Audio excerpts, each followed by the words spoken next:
The Lakers. Were one of those your top sports moment of the year? Or was it Kershaw's emotional final game at Chavez Ravine, LAFC lending Sung Hung Min, or something else? Cast your vote at lasports.org/vote. Winners will be announced at the Los Angeles Sports Council's 20th Annual LA Sports Awards on January 28th. Vote today at lasports.org/vote. Rich Eisen here. LinkedIn Jobs is stepping things up with their new AI assistant so you can feel confident you're finding top talent. Get this. Employees hired through LinkedIn are 30% more likely to stick around for at least a year compared to those hired through the leading competitor. Hire right the first time. Post your job for free at linkedin.com/Eisen, then promote it to use LinkedIn Jobs' new AI assistant, making it easier and faster to find top candidates. That's linkedin.com/Eisen to post your job for free. Terms and conditions apply. And promote it to use LinkedIn Jobs' new AI assistant, making it easier and faster to find top candidates. That's linkedin.com/Eisen to post your job for free. Terms and conditions apply. Do you know what to do if you're stuck on the railroad crossing? Get out of your vehicle. If a train is not approaching, find the blue and white emergency notification system sign on the traffic signs at the crossing. For help, call the number on the sign and give them the crossing number so they know your location and can alert train traffic. Remember, find the blue and white to save your life. For more information, visit oli.org. Hi, it's LeBron. The Lakers play here. 710 ESPN. KSPN, Los Angeles. A good karma brands radio station. ESPN 710, Los Angeles. Sports. And it is the biggest show on the radio. Mason and Ireland is on for your Friday afternoon. Ireland, best show on the radio. Here we go, Friday the 23rd of 2026. January, that is. The moment has arrived. Your last chance to hear what Steve Mason thinks before Sunday, when the Rams are in Seattle to battle the Seahawks, the NFC Championship game. We remember how our last battle with the Seahawks ended. Darnold in the gun, calls for the snap, to throw to the end zone, looking, lets it go middle, caught, Seahawks win. The loudest and proudest Rams fan on the planet, Steve Mason, gives us his final thoughts leading into Sunday with a trip to the Super Bowl on the line. Also, I'm sure we'll talk about last night at Intuit Dome. The Lakers make an amazing comeback, but not enough to beat little brother. Andy Kamenetsky is sitting in for Johnny I, and Andy will give us his thoughts. Plus, producer Emily's here. Producer Brian Cohen, the social team in the back. A Football Friday, a Championship Friday, an F-It Friday. Let's do it. Hi, this is Matthew Stafford of the LA Rams. The biggest show on the radio. This is Mason and Ireland. So with that said, let's get this show on the road. The biggest show on the radio. Oh. Mason and Ireland. Yeah. Your Friday afternoon right now.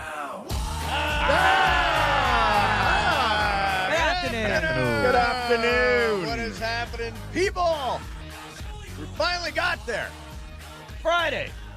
The NFC Championship game is Sunday at Lumen Stadium in Seattle. I am ready for it. So, Andy, I don't know if Andy's filling in for John today. I don't know if you know this or not, but I have gone to great lengths to ensure a victory on Sunday in Seattle. This is the lucky sweatshirt. I wore it last Friday. I wore it for the game. I've worn it every day this week. Without washing. You don't wash the luck out of it. I'm just I want to make sure that the audience recognizes what you are putting yourself through, what frankly you're putting us through. Yes, true. Like that is in an effort true. to get the Rams that victory on Sunday. The hat too, right? Yeah, and the hat is also lucky. The black Rams cap also very lucky. also unwashed. Like all of this is an unwashed effort to keep to get the Rams back into the Super Bowl. If we win, won't it all have been worth it? By the way, the other thing, I've eaten chicken parmesan from Cieno Trattoria every night for a week. That feels more like a Mace wish list thing. Has Juan too? What's that? Has Juan too? No, Juan's doing his own thing. He's trying to eat how I'm eating chicken parm. Do they still do the little sliced garlic at Cieno? Yeah, they do. You're talking about the garlic? Yeah. Knots? Oh, yeah. Well, they also, too, like, I remember when I would eat there before. It's been years since I've been there. It's great. But a lot of the pasta dishes, they would have those little slivers of garlic in the pasta. Oh, yeah. I told these guys I just got back from the can. I'm basically chicken parm and a lime. I ate a whole lime on the show this week. Do you know that? An actual lime? Actual lime, including the rind. Yeah, I did that this week. You ate the rind? The rind. For 75,000 mythical dollars, I ate a lime, including the rind, so I could get that money and put it all on the Rams on Sunday, plus the 2.5. So basically what you're saying is you have a mythical money gambling problem. Like, yes, I do. You really do. Yeah, like I do. You're eating real limes. It's a mythical. It's a mythical addiction. Like you need to go to mythical GA meetings. Yes, that's true. Like that's you're true. eating real lime rinds for fake money. For fake money. Yeah, exactly. That's a problem. I think it's been a productive week. What do you think, Em? Yeah, I think it's been a great week. You are just, you're stylish every day, Mace. Yes. I am so single-minded about this. Literally, it is like my every waking moment. And some of my dreams come down to, are we going to win on Sunday? How do we win on Sunday? What does the game look like? All that stuff. I am so... Now, you know what I've been doing? I've been rewatching a lot of the highlights of every playoff game they've played this year so far. Highlights of the 2021 run. Oh, nice. They had these 20-minute packages, and Yep. I'm just doing this before I go to bed. Just input. Yesterday, Brian, you'll appreciate this. Yesterday, walking from my car to Starbucks, I did not step on a single crack. Oh, very nice. Today, mindful. Today, I stepped on every single crack. So one way or the other, this is going to be right. Covering right? all the bases. Covering all bases, all superstitions, all in 1 week. I am really, really excited. Now, for this game. if, because I don't want to do the jinxy thing, if they win this weekend, does that mean another 2 weeks? Absolutely. Sweatshirt, yep. Chicken parm, You bet. lime rinds, like all of it? No. Well, the lime wasn't for superstition; it was for money. So. Right. But here's the thing, though. I don't think I need to eat another lime. Well, you don't know about that. Do an orange this time. An orange. The lime rind might have been part of putting this in the universe. What if that you don't was want to part break of the things luck? that work. The lucky lime Yes. effect. Like, Yeah. what if Quentin Lake was driving around listening to us and be like, because Steve Mace had the whole lime, I'm going to get 4 interceptions against By the Sam way, Darnold. we had Quentin Lake on the show yesterday. Yeah, I came away from that conversation, and he is a great guest and really interesting and really thoughtful and really smart and a great representative of the organization. I came away from that with a lot of confidence. Something about Quentin Lake gave me confidence. He was in command, and I felt like these guys know what they're doing. Yeah, I've interviewed him a few times as well. He exudes confidence. Yes, he does. Very confident guy. So tomorrow is Sean McVay's 40th birthday. He says, if you wish him a happy birthday, he'll slap the blank out of you. So, well, happy 40th specifically, too. Like, the number goes up one. The number goes up one. That is correct. That happens happens every year. Well, but when you shift from a different front number upward, yeah, I think especially, too, for somebody like Sean McVay, who's had so much attention and acclaim, rightly, yes, for having been so successful in his 30s, the minute you turn 40, nothing special about you. You're just another coach. Well, he's just another coach on the verge of a Super Bowl. Well, sure, but what I'm saying is you just become a great coach as opposed to a wunderkind. Isn't he so unique? There have been plenty of coaches who've won Super Bowl in their 40s. Is that the word, by the way, wunderkind? Wunderkind. Is it wunderkind or wunderkid? I think it's wunderkind. Well, I believe it's kind because it's a German phrase. Yeah, I think it's kind. Wunderkind. Wunderkind. Yeah. Yes, like it's Wunderkid. it's a German word. Yes, so it should be Wunderkind, but people Right. mostly say Wunderkid is a misrepresentation of what the word is. I was a wunderkid. Were you? Oh, yeah. I was on the radio when I was 15 years old. Yes. But, they called me the wunderkid. Right, but guess what? Once you turn 20, not so special Not anymore. not You're as just big a another deal. 20-year-old on the air. Exactly. That's like McVay. Once he turns 40, he just becomes a great coach. What was your? Have you had a tough birthday? Have you in my 50s? I'm in my 50s. You're in your 50s. Yes. So what was your 50th birthday like? Well, my 50th was still in the middle of like COVID and pandemic and lockdown. So we didn't do a whole hell of a lot. But what did it do in your head?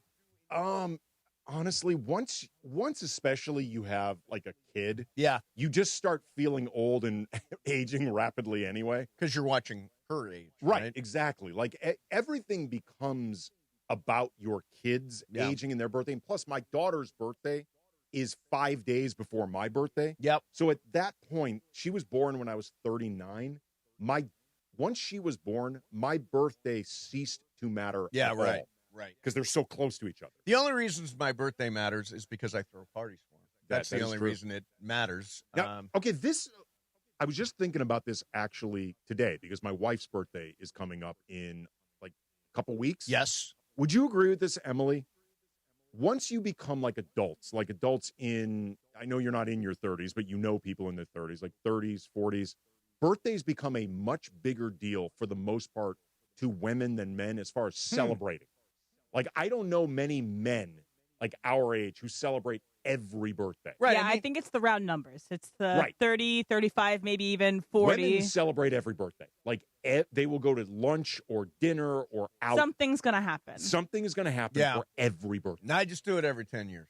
Right. I threw a party when I was 50, threw a party when I was 60. Anybody going to wobble in when I'm 70? I'm stressing about my 30th this year. Get your walkers out when I turn 70. Yeah, it's my 30th this year, and I'm already kind of stressing about it because it's going to be a very busy month for me because it's my birthday is early June. Then I have 2 weddings that I'm in that month. So the week after my birthday is my little sister's wedding, and then 2 weeks after that is my best friend's wedding. I'm her maid of honor. So it's going to be a lot of stuff. Well, your 30s, my 30s were great. If I got a do-over decade, it would be my 30s. Because your 30s, I know who I am, I know what I like, and know who I like, and I just do my thing. And so my 30s were my best decade. I find the 30s great, actually, because, like you said, you have a better idea of who you are. Hopefully, you are at least starting to move in a place career-wise where you feel good about that. You're still young enough to have fun. Mm-hmm. Like, you're not considered old at that point, but you're not as dumb as you were in your 20s or your teens. Yes. But I do think if you guys say on my birthday, happy 30th, I will slap the blank out of you. So don't say happy 30th. We can say happy birthday, just don't say happy big 3-0. Yeah. Particularly in an elevator with you. Yeah, big 3-0. Right. When do you turn? You got like 32, June 7th. Oh, you are in your 30s. Right, because your birthday is my birthday is June 6th. Oh, nice. Yeah, back-to-back days. Oh, right. So, yeah, we'll throw a joint party for you. Hell yeah. The big 3-0 with some and joints? 32. Nice. Yeah, why not? Good party. Yeah. Now, 30s are fun, right, Brian? Oh, of course. Yeah. Good time. Brian doesn't. Good time Brian's to be alive. He's Brian's No, happy. Brian doesn't seem like somebody He's who the happiest guy in the world. He does not seem like somebody who sweats aging. No, do you sweat anything? Do you get worked my up? bets. Your You know, bets. that's what my That's bets. right. Prize picks. Exactly. It's always good to be right. So last night, the Lakers lose. At one point, they were down 26 points in that game. And they did rally back, got within 2. Then I think Clippers went on a 7-0, and then the Lakers got back to within 3, and it was seesaw back and forth. They got it within 2 at one point. Right. They went did from get it 26 to 2. Is that what something it was? like that. Yeah, I mean, something like they that. did get it down to 2 points. Then the Clippers went on a run. It felt like the thing was over, like the comeback. They ran out of gas. Then Marcus Smart hits a 3. It's down to 6. Then Luka, and this was weird, like passed up a 3. Yeah, it was a weird one, yeah. It was A, very needed, B, pretty open, C, better than like 80% of the threes he took in that game. Because he was not incredibly efficient in this game. No. He was not efficient in this game. Nope. And, of course, Kawhi played because it's the Lakers. Yeah.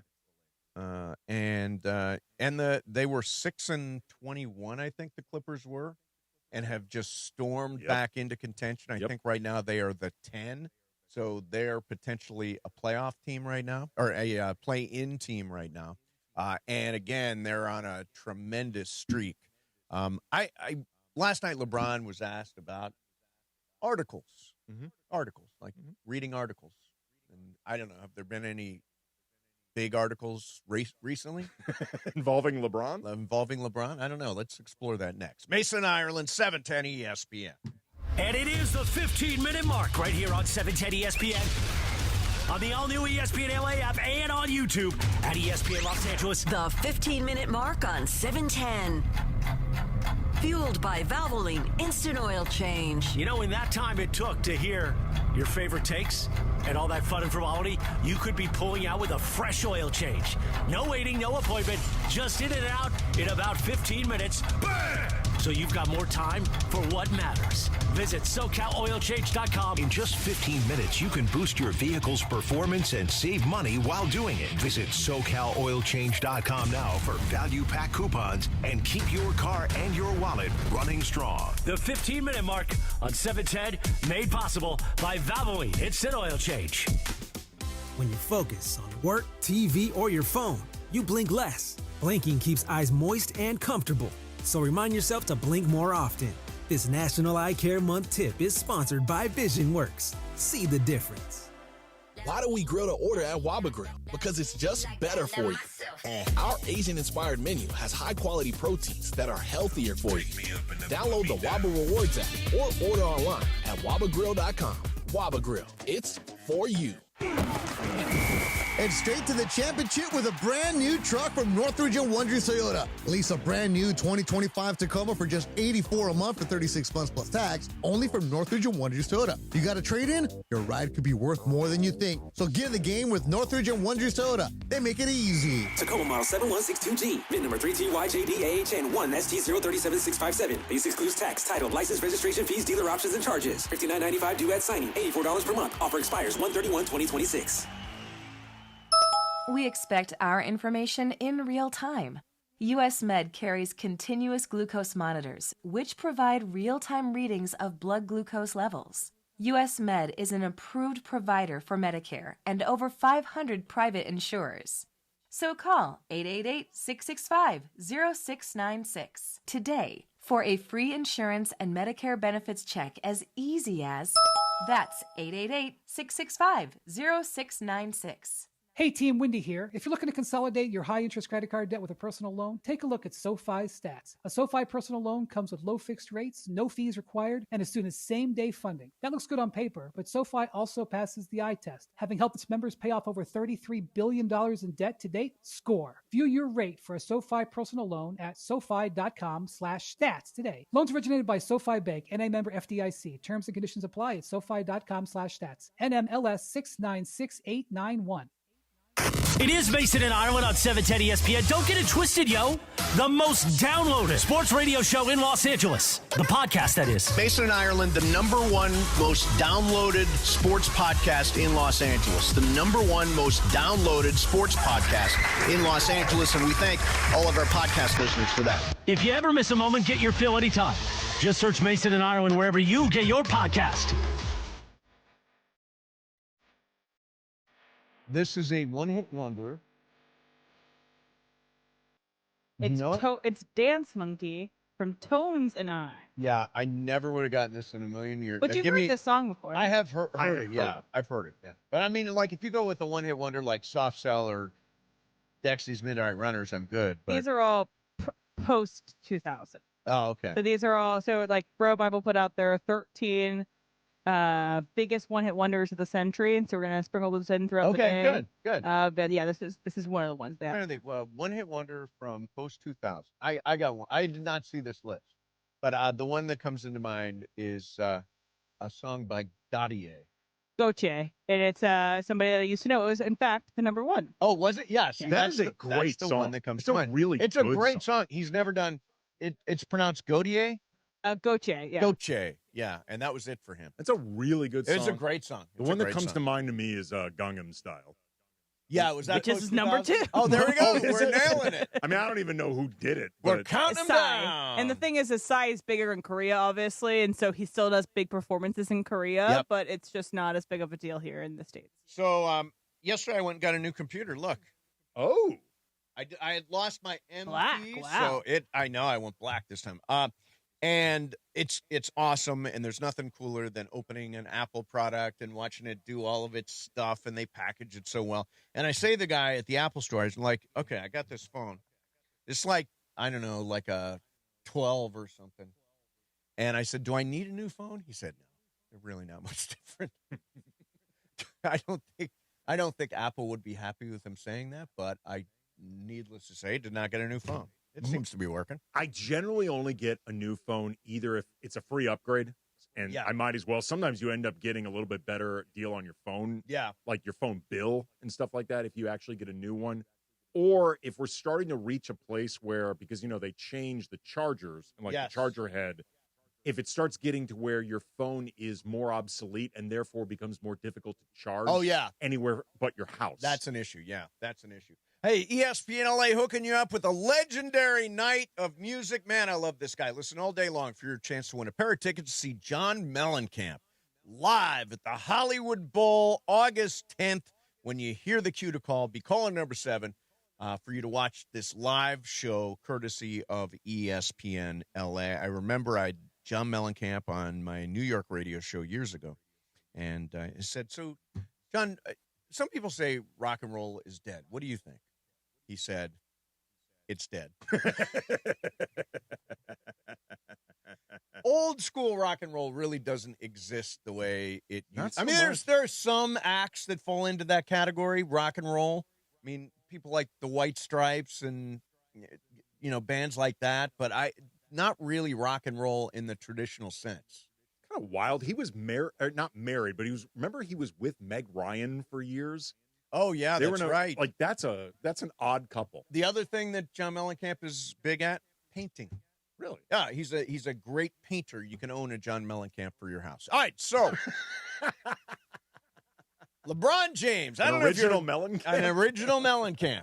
So a lot of people know about this article. It's sort of underreported article about the Buss family, the infighting, and the relationship between the Lakers and LeBron James. And from reading the article, my feeling is that Jeanie there was one note from Succession. Jeanie is tired of LeBron's stuff. Mm-hmm. That she feels like it's been too much about Clutch, too much about LeBron, that the control over the franchise she gets irritated by. And, of course, it's less now than it was since Luka got here. The Bronny. The Bronny doesn't feel grateful for Bronny being drafted by the team. Thought about not giving him an extension in 2022. All that stuff is floating around out there in that Baxter Holmes article.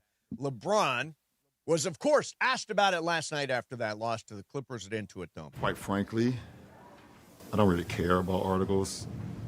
I really don't. I don't care about stories. I don't care about podcasts and all that type of It don't bother me. I'm 41 years old and I watch golf every day. I don't care about an article. I don't care how somebody feel about me. If you know me personally and then you know what I'm about, these guys know what I'm about, and that's all that matters. I can care less how somebody feel about me. It's not like me and Jeanie be on the phone talking. You guys ain't never heard a report about that. Don't make something out of it that is not. Is this where you want to be? Is this where you want to finish? I'm good. Here's Stephen A., and I will double down on this. LeBron was lying when he says he doesn't care. That's a lie. He cares.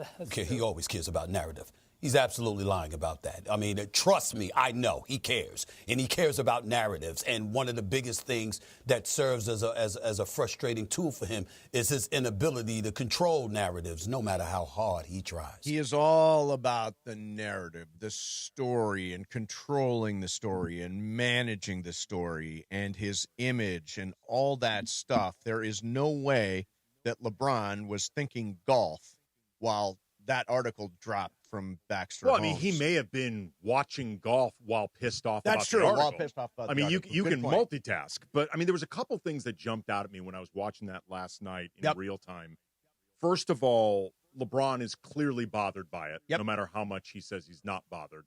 Second, the questions were originally phrased to him as, is the relationship between you and Jeanie okay? Mm-hmm. He spent a long time talking about he doesn't care about articles. Yeah. He doesn't care about any of that stuff before eventually even addressing the relationship between him and Jeanie. So if things were really good, he would have immediately just said, yeah, it's great. I don't know where this stuff comes from, but Jeanie and I are great. Third, and this was fantastic, talking about I don't care about podcasts. I don't care about any of that. As he's wearing a hoodie advertising his wife's podcast. Is that? Oh, I didn't even notice that. Is that for real? Everybody's crazy. I was told. I probably should have checked this before saying this. Is that for real? I believe everybody's crazy. He was wearing a hoodie that said everybody's crazy. And he actually referenced that, like, everybody's crazy, like media or whatever.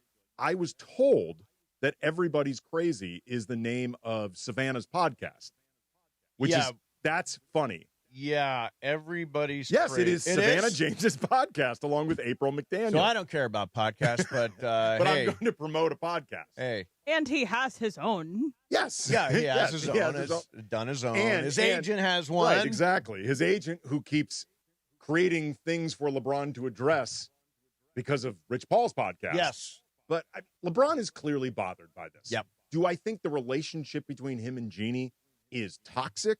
No, I don't. I don't think it's No, ugly. because she released that statement right afterwards, even which then- is, I'm sorry LeBron has been dragged into my family drama. Right, but even then, in her statement, if you read the words there, she says she appreciates what LeBron has done for the organization. She doesn't actually say anything about the relationship being great or anything like that. She just says she appreciates it, which I believe is true. Right. I think she appreciates it. You can appreciate it while still being over it. Sure. And I think at this point, the relationship between Jeanie and LeBron, it's not ugly, but I wouldn't say it's good either. No, not at all. There's been tension that's been very, it's both been reported and frankly obvious for the last couple of years. It is a marriage of convenience that is now in some ways a marriage of inconvenience. I don't think either side has a better option until at least this summer. Yep. I don't think it's going to blow up into anything really bad. No, but it's just a sign of moving on. Look, it's man, a sign of it's not just run its course. It ran its course like a few years ago, but neither side had a better option. Right. Coming up next, Brian Windhorst has stuff to say about this. Actually, on top of that, Stephen A. has stuff on this. I think the one we've had lots of conversations this week about LeBron. Mm-hmm. And I just want to say, none of it is meant to diminish, from me, diminish who LeBron is, what he's accomplished, the amount of work he puts into being arguably the greatest player of all time, all that stuff. And I've said repeatedly, it's not LeBron on the floor, it's LeBron and the other stuff. And here's some more other stuff, and we'll get Wendy's reaction to that next. Mason and Ireland, 710 ESPN. DeMarco and Travis have taken over Afternoon Drive. Weekdays starting at 3 p.m. You've heard this song a million times, right? What's the one line that everybody knows about The this first song? of the month. That one? And I miss my Uncle Charles. That's the only one everybody knows about that song. How many? Hold on. This is just because I know it's going to be zero. The Bones? Yeah. Name No, Travis. Go on. Name as many members of Bone Thugs and Harmony as you possibly can. Okay. I know 4. You know 4. Go ahead. Oh, good job. Bone Thugs Harmony. You know that's an It's not an and. You it's sold an me. Busy. You know? Busy, crazy, lazy, and then dopey. Afternoons with DeMarco and Travis starting at 3 p.m. on 710 ESPN, the all-new ESPN LA app, and live on YouTube. Hey everybody, it's Cap. Is it time to sell your home? Whether you're downsizing, moving, or inheriting a property, call Seller's Advantage. With decades of experience, they offer custom cash solutions and can close in days. No repairs, no agents, no hassle, just a great offer that gives you peace of mind. Call 888-390-AS-IS or visit sellersadvantage.com. Don't worry, sell happy with Seller's Advantage. DRE number 01961658. Don't worry, sell happy with Seller's Advantage. Rich Eisen here. Hiring for your small business can feel like a full-time job, but LinkedIn Jobs AI Assistant takes the heavy lifting out of it. It filters applicants based on the criteria you set and suggests 25 great fit candidates daily, so you can invite them to apply and keep things moving. Hire right the first time. Post your job for free at linkedin.com/Eisen, then promote it to use LinkedIn Jobs' new AI Assistant, making it easier and faster to find top candidates. That's linkedin.com/Eisen to post your job for free. Terms and conditions apply. Then promote it to use LinkedIn Jobs' new AI Assistant, making it easier and faster to find top candidates. That's linkedin.com/Eisen to post your job for free. Terms and conditions apply. Smalls here. Life is full of choices, some big, some small. And when you choose an H&R Block Tax Pro, you're choosing the largest network of tax expertise to be in your corner. For when your big ambitions need help with the small details. For when your six figures come from 6 different places. For when your gaming stream becomes your revenue stream. For when your business's year one needs 70 years of tax know-how. At H&R Block, they've seen it all. And they're here to help you make the most out of your money for life outside the box. Playoffs? Are you kidding me? And chicken wings? You better not be kidding me. Now your top reasons to visit Morongo. Grab your crew, a brew, and our great game time specials at Good Times Cafe. Number 2. Everclear is here, April 4th. And the number 1 reason. We're giving away a 2026 Toyota Tundra SR5. Play your favorite table games now with your rewards card for entries. Drawing Sunday. Morongo, good times. Mike, in sports, dynasties don't happen by luck. They happen with culture, coaching, and execution. Couldn't have said it better myself, Travis, but that's exactly how we run Rotolo Chevrolet. Mike, it's actually pretty simple. Customer service that takes care of people. It's probably the biggest reason why people choose Rotolo Chevrolet. They come from all over California. 210 freeway, Sierra Avenue exit, right there in Fontana. I'm going to remember that the rest of my life. Love it. And of course, RotoloChevy.com. ROTOLO Chevy.com. Mason and Ireland on LA's mega sports station. I'm going to come out with something right here. I don't work as hard as John Ireland and have no interest in it. Right now, more of Mason and Ireland on 710.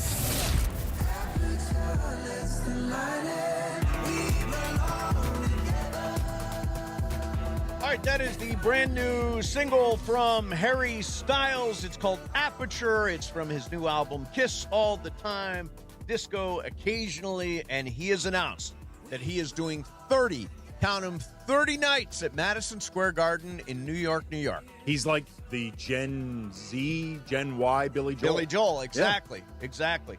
And my friends are already doing their what's it called? When you go and travel for a place, it's like the like Deadheads. Yeah. They love Harry Styles. They're gonna go see it multiple nights in MSG. Really? Yeah. I've never seen him. I'm a fan. I mean, I said to when I heard this story, I was like, he's kind of like this generation's, and he's not there yet, but he's like this generation's David Bowie. Oh, I need to see you more don't think, evidence. I said, yeah. I don't think he's there yet. I need to see more evidence. It's all art rock. It's all, I would say he's more, doing his own thing. I think he's way more poppy and polished. Not polished in a bad way, but like I don't think he experiments formulaic. to the degree or reinvents himself to the degree of Bowie well, at all. wait a minute. Look at how that guy dresses and tell me he's not reinventing himself. Well, he may dress. He may experiment with his wardrobe. So I'm talking about the I'm music. not saying he's Ziggy Stardust, but I do think he's in that art rock mode. What do you think of the album title, Kiss All the Time, Disco Occasionally? I think it's a good title. I'm not sure exactly what it means. Do you? Explain it, Emily. I don't know what it means. It's, kiss all the time. It's very wordy. I think Disco people are, occasionally. Yeah, exactly. I like to say, you only Pittsburgh occasionally. So, Andy, since we're talking about concerts, what was your first concert when you were growing up? First concert, I believe I was 7, the Bee Gees. Really? Yeah, my parents took you to see the Bee Gees. Took us to see it. My brother was little. I mean, he was probably like 3 or 4. I think he fell asleep during it. Yeah. It was like not quite Saturday Night Fever height of the Bee Gees, so but pretty close. It was post. Saturday Night Fever came out in 77. I want to say this concert was in like 79. Yeah. So they were still really big. I remember thinking it was an awesome show. They had the suits, all that stuff. Yeah. I remember thinking it was really good. Brian, what was your first? Also a little kid and sync, and I believe I also fell asleep did with you? my sisters. Did you? Yeah, I was out. Em? It was in high school. It was in Tennessee, and I went to see Mumford & Sons. Oh, love they had Mumford a whole Sons. festival. So I saw Haim there before they were big, and Dawes, who is a big LA band, and then Mumford & Sons. Yeah, I love Mumford & Sons is my favorite. My first concert was. Oh, I'll tell you the story. I'll tell you the whole story. So there's a record store in Toledo, Ohio called Boogie Records.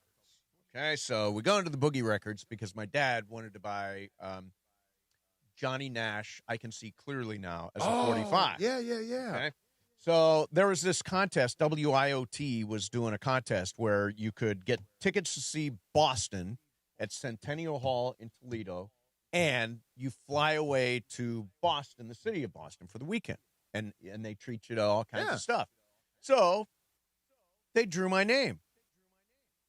So I, of course, got my first rock concert, which was Sammy Hagar opening for Boston. Wow. My mom and dad took the free trip to Boston, and I've held a grudge ever since. What? They took my trip. They couldn't just add you to it, the three of Nope, you? Nope. They just went. They flew away to Boston. Now, That's BS. I did see a great concert. Boston was a great band. One of the first albums I bought, I think, was Don't Look Back. Was a big album for them. But, yeah, that was my first. Okay, now, let's do this. Best concert you've ever been to? George Clinton, Parliament Funkadelic. It was 1992 at the Palladium. They played for about 5.5 hours without a break. Wow. All these different musicians kept shuffling in and out. Celebrities came on stage. Magic actually got called up on stage. He was like dancing around with everyone from P-Funk. Oh, that's cool. I've seen them a few times. I've seen some other great shows. That is hands down the best show I've ever seen still to this day. Emily? This band I really love called Muna, that they played at the Wiltern kind of before they blew up a little bigger than that. But it was just the vibes in the audience were so fun, and they were having so much fun. That's my favorite. Right? Reggae band Iration down I'm in San Diego. shocked. The reggae band? Oh, yeah. Delmar Fairgrounds, too, where it's only $5 to get in, on the race days. I've seen them about 5 times How old were you? 21, 22. Yeah? Yeah. You were enjoying yourself, Oh, right? of course. I will say, the best reggae band I've seen live. Okay, good. I've got a few that rank. I saw Springsteen and the E Street Band in 2000 at the Meadowlands. That was cool. It was the opening night of his whole tour, and see him in Jersey. I saw Dave Matthews. I remember some of the concert, some of the Dave Matthews. I remember Crash Into Me, but that's about it. But it was a great show. And then,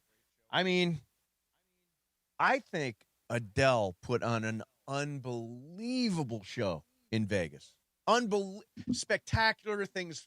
Things caught on fire. There's like a burning car. There was rain. When they did Fire in the Rain, there's like a car on fire and it's raining on stage. I'm like, that's pretty damn impressive. I've heard she's really good live. She's good. And she's super casual and relaxed, and her vamping is really good. She's really funny. So those are probably the three that come to mind. I personally like smaller venues. Do you? Maybe not bigger concerts necessarily, but I like being close and intimate with people around me, Yeah, and vibing with them. Because I've gone to Taylor Swift, and it was an amazing time, but it doesn't feel the same, I think, as the smaller concert. That was one of the great things about when I saw George Clinton and P-Funk at the Palladium. Yep. It's an incredible show, It is. but it's a tight venue. Yes. Like, it feels more intimate. Like, that was one of many things that made that show incredible. The one concert I would have loved to be at is they had one year the Grammys were here, and after the Grammys, Prince went down to the Conga Room and did a show just for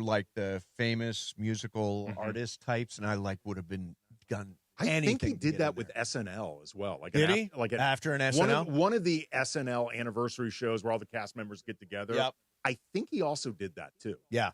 I know that Haim is tapped for those now, like the big SNL shows. Haim usually is the post-party vibes, but then they bring other people up. Like Maya Rudolph will come up with them and sing with them and stuff. Now, Ireland is going to be at Saturday Night Live in a couple of weeks. I forget who he's going to see. This week, I think, is Tiana Taylor from One Battle. And then I forget who he's going to see next week, but he's got 4 days in New York. And, of course, they're going to go see some singing and dancing because Ireland loves him. Broadway John loves him in musical. So we're talking about LeBron here. We got a little off topic there. That's all right. It's Mason in Ireland. We spend a lot of time It's an off effort topic. Friday. Man. Exactly. It's effort Friday. So LeBron, we established he cares about stuff like this. Now, this is what Brian Windhorst says about LeBron James and Jeanie, and where things are right now. I mean, 8 years ago, the Lakers were in the midst of missing the playoffs for 6 straight years. Jeanie Buss's brothers were trying to get her ousted. Now she's gone from being worth 9 figures on paper to being 9 figures in the bank. She's ousted everybody in her family, and she's held on to power, which is remarkable. We've never seen anybody be able to do that, and she'll have power through retirement age. LeBron has won another championship in L.A., raised his family, and is building one of the most grand estates in all of Southern California, and he is happy. Do they all wish they had more banners? Yes.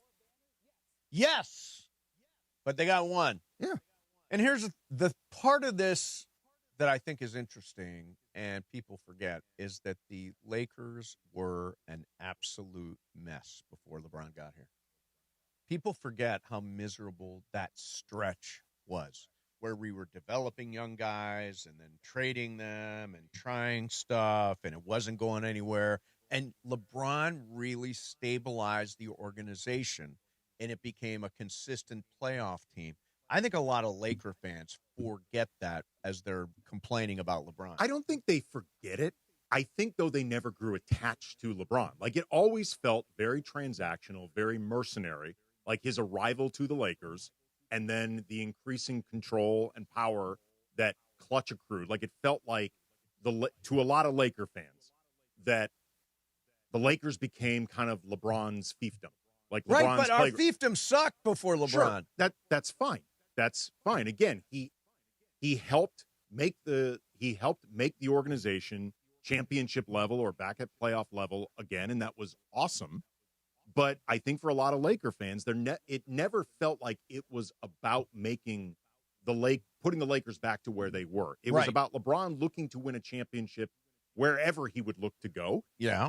And that it was more about location. It was about wanting to live in L.A., where his business interests were, where his family wanted to live, as opposed to bringing the Lakers back to prominence. Like, if the Lakers had the exact same history, but were located in Chicago, right, LeBron would not have ended up a Laker because he wanted to be in L.A. But the point is, he did bring them back to prominence. I'm not saying that should be held against LeBron. I'm explaining where I think a lot of this comes from. Right. Like, I'm not saying that this is something Laker fans should hold against LeBron, but also LeBron, his first season with the Lakers, I mean, as far as things people either should remember or do remember, he was pretty visibly detached to the team. Was that 18-19? Yeah. That was the season where, remember, Brandon... That's the one year they did not make the playoffs. 2 years. They've missed it twice. The first year with Russ. Was he 17-18 or 18-19? 18-19. Okay. And then they missed it 1 year with Russ. Okay, got it. But remember that first year, like, it was very obvious LeBron wanted trades made. There was the mess that Anthony Davis was trying to get himself forced here. LeBron very clearly wanted that to happen. There were fans in different arenas chanting, LeBron's going to trade you, to different different members of the kids. And okay, let me just step in and defend LeBron. They needed to make changes. LeBron, all of his machinations made them better. Well, until they stopped making them better. Until Westbrook. Right. And so it's clear. I put the blame for Russ more on Rob and Jeanie than I do LeBron. Because I don't believe for a second that they weren't excited about Russ. Right. But if they weren't, that makes it even worse that they made the trade. Because that means they didn't have the stones just to say, LeBron, this is a terrible idea. Right. Like, if Rob really thought this was a bad idea, then he needed to go to Jeanie and say, LeBron and AD want Russ. This is they co-signed this. You can't make the deal and then say, oh, it was all LeBron. LeBron can't call in a trade to the league office. So I think, and this matters because we're eventually going to be moving into the Luka Bill Duffy era. Yes. And, the partnerships that Rob Pelinka loves to talk about, the partnership he has with JJ and players and yada, yada, yada. These guys will only have as much control as you allow them to have. Right. And if you think that LeBron and Clutch had too much control over the organization, you need to then wonder, why did they usurp so much of it? Right. It's on you. Well, I think that's why, it all changed last January. Yeah. The keys to the car were handed to Luka. Right. And it makes sense. Yeah. Luka's in his mid-20s. LeBron is in his early 40s. Yep. But you still have to be aware of how do you navigate that power dynamic, because the Lakers want to be a star catering organization.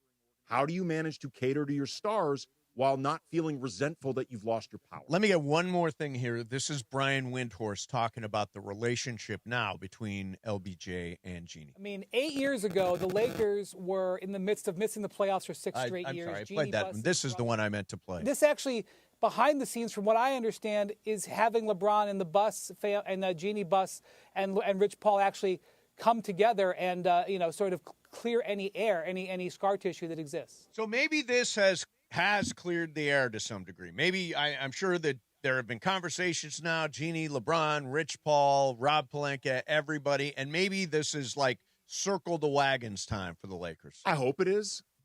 I just feel like, look, get through the next several months. Yeah. Like that's really all you need to do is just get through the next several months, and then you figure out the offseason. I doubt the Lakers would be able to come up with a trade that works for them, Team X, and LeBron. You're going to have to coexist and work through this. I think they're coexisting.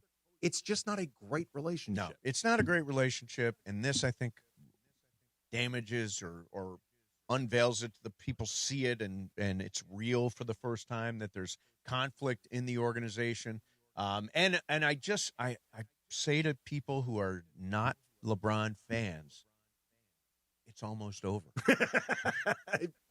It's almost over. But that's actually part of why I feel like the Lakers aren't sweating this to the degree that you might think. No. I mean, so the guy that used to have the keys to the franchise is unhappy. As long as the guy who's got the keys now is happy, they're in good shape. How much longer were you expecting this to go with LeBron anyway? Right. We were much closer, even if everyone was the man is 41 years old. Even if it just doesn't go forever. Even if both sides were on incredible terms, it would only be going on so much longer anyway, and the Lakers have their off-ramp. All right, let's do some icebreakers. Now, I have scored this month, but I need to make up some ground on Ireland. Ireland, I think, is missing. I think he's out for 4 shows next week, so I got a chance to really make some hay. Right. John still has the lead. I think I actually didn't add the points from yesterday, because who got it yesterday? John. John did. I think I need to add more points to his tally. Anybody know how many points? It was an early one. I think it might have been 6 or 7. I need to look back at that one. I think I didn't add that. But you have 19. Brian's got 14. Andy has 11. So everyone's within striking distance, especially when they double up next week. All right, cool. We will do icebreakers coming up next, and then don't forget Sports Graffiti after that. Your chance to jump in, talk about AFC, NFC championship game. How do you feel about the Rams? How do you feel what's the Lakers losing last night? By the way, we're talking about LeBron. Lakers did lose that game last night. At one point, we're down 26 points, and just really, really inconsistent. They scrapped their way back into it, but ultimately the Clippers, who are just white hot right now, beat the Lakers in that game last night, so we can talk about that as well. Icebreakers is next. Andy's in for John, 710 ESPN. Man, oh, man, if you get a chance, go see Cosm. So Cosm brings fans the ultimate immersive sports experience. And I have seen college football games there. I saw Game 7 of the World Series. I've seen the Rams play there. Cosm, you watch all your favorite sports on massive high-res displays surrounded by fans. The Dome, it's an immersive experience with massive wraparound displays and reserved booth-style seating. You can watch the game from inside. Dome feels like you're being transported right to the field, right to the court. The Hall features wall-to-wall live multi-view sports, so you can watch every game while cheering on your teams with fellow fans. Huge selection of games. You got your NFL playoffs this weekend. You got NBA going on every night, Premier League soccer, UFC, cinema events like you can see The Matrix, Cosm style. You can see Willy Wonka and the Chocolate Factory in shared reality, all that stuff. For more information on being at Cosm, check out their whole schedule and grab tickets at Cosm.com. That's COSM.com, Cosm.com. Mason, Ireland, 710 ESPN. Your Lakers, your season, your home. Tomorrow night, a Grammy road trip makes stop number 3 for a Western Conference throwdown in Dallas. Rui to LeBron, slam dunk. They forgot about LeBron, and he made a beautiful cut down the middle and dunked it. It's Lakers versus Mavericks. Coverage begins tomorrow night at 4 p.m. The Lake Show lives here. 710 ESPN and the ESPN LA app. And straight to the championship with a brand new truck from Northridge and Wonders Toyota. Lease a brand new 2025 Tacoma for just $84 a month for 36 months plus tax, only from Northridge and Wonders Toyota. You got a trade-in? Your ride could be worth more than you think. So get in the game with Northridge and Wonders Toyota. They make it easy. Tacoma model 7162G, VIN number 3TYJDAHN 1ST037657. Base excludes tax, title, license, registration fees, dealer options, and charges. $59.95 due at signing. $84 per month. Offer expires 1/31/2026. We've all said it for years. The Monday after Super Sunday should be a holiday. And this year, Yamava Resort and Casino is making it happen. This Sunday, January 25th, join Cappy, Morales, Bergman, and producer Lindsay at the 909 Sports Bar to watch the AFC and NFC Championship games. Show up and enter to win a VIP Super Sunday experience. A free room, incidentals covered, plus our Super Sunday watch party and the Monday after, live from Yamava. Be there January 25th at Yamava Resort and Casino to watch and win. Do you have 3 ex-wives and your current trophy wife wants a life insurance policy 3 times the size of the policies you had to purchase for your previous mistakes? If so, you need to call Big Lou at Term Provider, 800-511-3535. Big Lou is intimately familiar with your problems, and if you're 50 or 60 years old and in reasonably good health, a $1 million policy should only cost about $100 to $200 per month. Big Lou may have a solution for your previous policies as well. You may even save enough money to lighten the load on your new $1 million policy. Remember, call Big Lou. He's like you, except he's only on number 2. Call Term Provider, 800-511-3535. That's 800-511-3535. For $1 million in term life insurance that you can live with, call Big Lou at 800-511-3535. Listen to Mason and Ireland, weekdays noon to 3 on ESPN LA. And it is Mason and Ireland on ESPN LA. It's time for Icebreakers. Icebreakers made possible by Blue Ice Vodka, the finest vodka sourced from Idaho potatoes. Get it, Idaho Johnny I, the Idaho compound. Enjoy Blue Ice Classic Vodka or their unique flavors like Huckleberry and Double Espresso. Find Blue Ice in stores and ask for them by name. Time for Icebreakers on Mason and Ireland. Take it away, producer Emily. Before I get to my icebreakers, it's Rams playoff football with a trip to the big game on the line. Rams take on the Seahawks this Sunday in the NFC Championship game. Tune in at 1:30 p.m. for the Toyota Countdown to Kickoff with Travis Rogers and Sua Cravens, leading you to the kickoff at 3:30. After the final whistle, stay locked in for a full post-game reaction with Travis and Sua. Here on 710 AM or in crystal clear digital audio on the ESPN LA app, home of the Los Angeles Rams. And scoring update, yesterday Brian won, so that's why the score didn't change for John. So here it is. John, 29, Mace, 19, Brian, 14, Andy, 11. All right, so I'm in it. Andy, you're in it too. I am. You fill in a few days next week. I think do. Momo's filling in a few days this week. Yep. Tim, take it away. I'm going to nail this one. All right, if you get in the first one, then you're already caught up with John, so let's see if you can do it. Do it. I was born in 1963 in Knoxville. 63, Knoxville. Okay, got it. For 9 points. My mother reluctantly consented to allow me to drop out of high school at age 16 on the condition that I get a job. She said, I wanted, insert gender, to see what life was like without an education, would not be a picnic. Interesting. They dropped out at 16. Born in Knoxville. Okay. One more clue. For 8 points. I'm a huge fan of the Half-Life computer game series. Not who I was thinking. Me, not at all. I don't even know what that is. Well, this person does. Big Half-Life fans. Love that. For 7 points. In 2005, I was included in the annual Time 100 list of the most influential people in the world.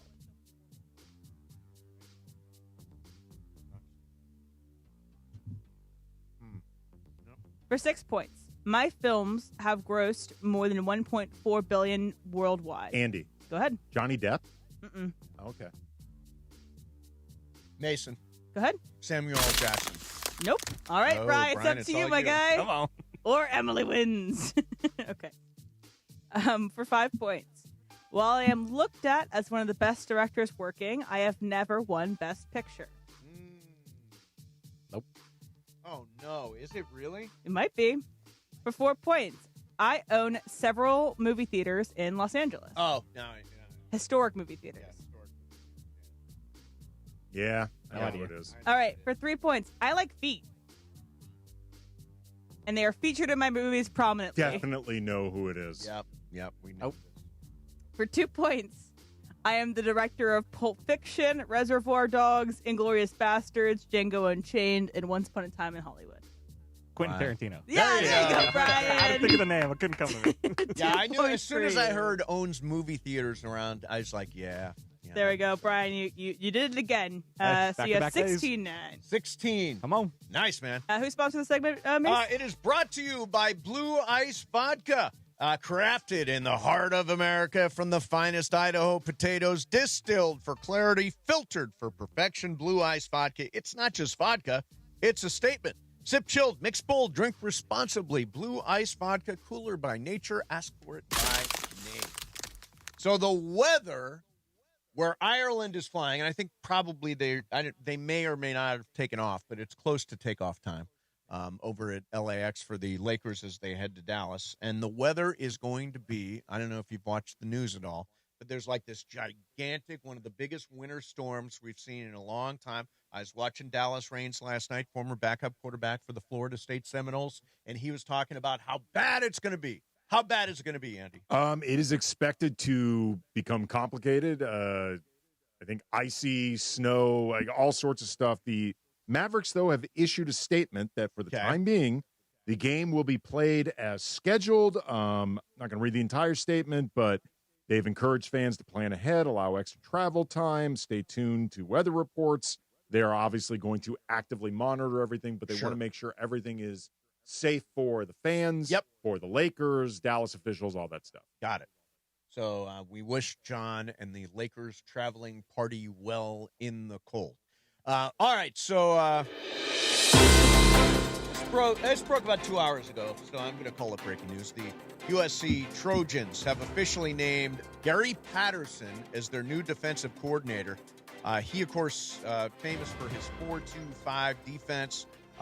Multiple years as the head coach at TCU, had top 5 defenses in college football. This is a great, great hire for USC. Yeah, my only concern about Patterson, like you're correct, the credentials are all there. He's got a track record of being good at this stuff. He has not been a full-time coach in about 5 years. So I always have reluctance about bringing in guys who've been out of the game for a little while, just because, like, it is a grind. Oh, sure. And when your body and mind starts getting used to not being a part of that grind, I always wonder how you will adjust to getting back into it. But as far as resume on paper, good hire. Great hire. I mean, I love that as a hire. Danton Lynn, of course, went to Penn State to to coach for Matt Campbell at Happy Valley. All right, so let's do one more thing. We're going to open the phones right now. We'll open the phones, and I got one more story. 213-799-0139 for Sports Graffiti. There is so much going on. Obviously, there's the whole LeBron, Jeanie, Lakers saga that is going on. Lakers do lose last night at Intuit Dome to the Clippers. At one point, we're down 26 points in that game, rallied back, but not enough. USC hiring Gary Patterson. The Rams versus Seattle on Sunday, 2.5-point dogs. Meanwhile, Stiddy and the Broncos are 5.5-point dogs at Mile High Stadium. All that stuff. Is Juan nervous?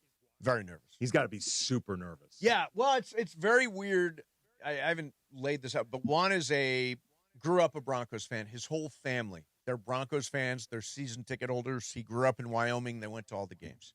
So this is now Juan's second favorite team behind the Rams. But if everything goes right, if it's Stafford and Stiddy, everybody's going to San Francisco for the Super Bowl. Juan's whole family, us, we're all going to go up there for the game. Now, does that create an awkward or even hostile family dynamic? No. Because for the next couple of weeks, you've got Team Juan rooting for Broncos. Denver's pretty, I mean, the Super Bowl Sunday in Seattle. I've seen relationships get torn apart over less than this. Super Bowl is Sunday in Seattle. All right, 213-799-0139. It's a catchy number. 213-799-0139. Sports Graffiti on an Effort Friday next. Mason and Ireland, 710 ESPN. And you know we are LA's mega sports station. You spend every day with us on 710 a.m., the all-new ESPN LA app, and on YouTube at ESPN Los Angeles. But quite often you see us on the streets. The ESPN LA street team rolling up across the Southland and pulling up at the hottest events. Baby, let's cruise. You know who takes care of our rides? Our friends at George Chevrolet. The GM, John Good, his fantastic team. Find out more at georgechevy.com. Chevrolet, together, let's drive. Our ESPN LA street team, driven by our friends at George Chevrolet. George Chevy, off the 91 freeway in the city of Bellflower. Thanks to George Chevy for making our ESPN LA street team absolutely beautiful, man. George Chevrolet is kicking off the new year with big savings. GM John Good makes it easy. Up to $11,000 off MSRP on the dependable 2026 Chevy Silverado 1500. Or up to $6,500 off select 2025 Silverado 2500 HDs. John Good and his team deliver great service and savings that last. George Chevrolet off the 91 freeway at the Lakewood exit in Bellflower. Or online at georgechevy.com. Chevrolet. Together, let's drive. Discounts off MSRP select models. Ends 2/2/26. See dealer for details. 866-949-4805. Hey guys, it's Sedano. New year, new floors, and absolutely no wasted time. Hernandez Wholesale Flooring makes upgrading your home a winning move right out of the gate with millions of in-stock flooring options at unbeatable wholesale pricing. You can stop waiting and start installing hardwood, carpet, and waterproof flooring. They truly have it all. Family owned for 3 generations, Hernandez keeps it simple and affordable. Start the new year strong. Visit HernandezWholesaleFlooring.net or the showroom near Commerce Casino. The big game is almost here, and there's no better way to cash in during America's biggest sporting event than Prize Picks, where it always feels good to be right. And since the big game is right around the corner, that also means it's your last chance to get into the football action before next season. So close the season outright with Prize Picks by getting $50 instantly in lineups when you play your first $5. On Prize Picks, you simply pick 2 to 6 players, pick more or less on their stat projection, and submit your lineup.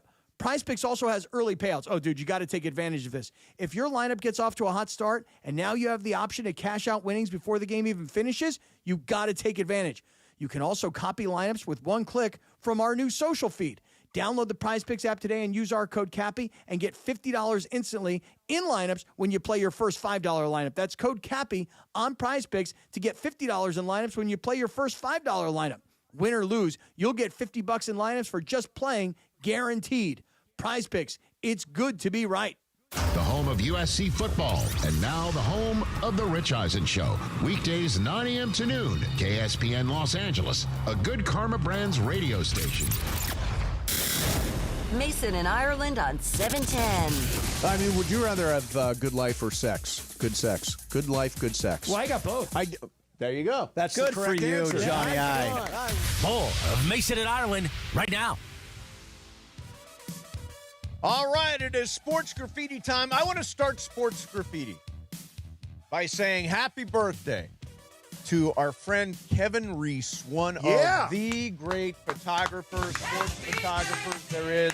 Fantastic dude. I went to his big IPA party he has every year. Last year, I think it was in July. Terrific guy. Happy birthday, Kevin. Is it IPA that he makes himself? No. He's different IPAs. All night long, different IPA. Fantastic. He's a party. nice guy. He's a great guy. Great guy. All right, let's hit the phones. Let's start out with Eli in Sierra Madre. Eli, you're on Sports Graffiti. What's going on, man? Good afternoon. Good afternoon.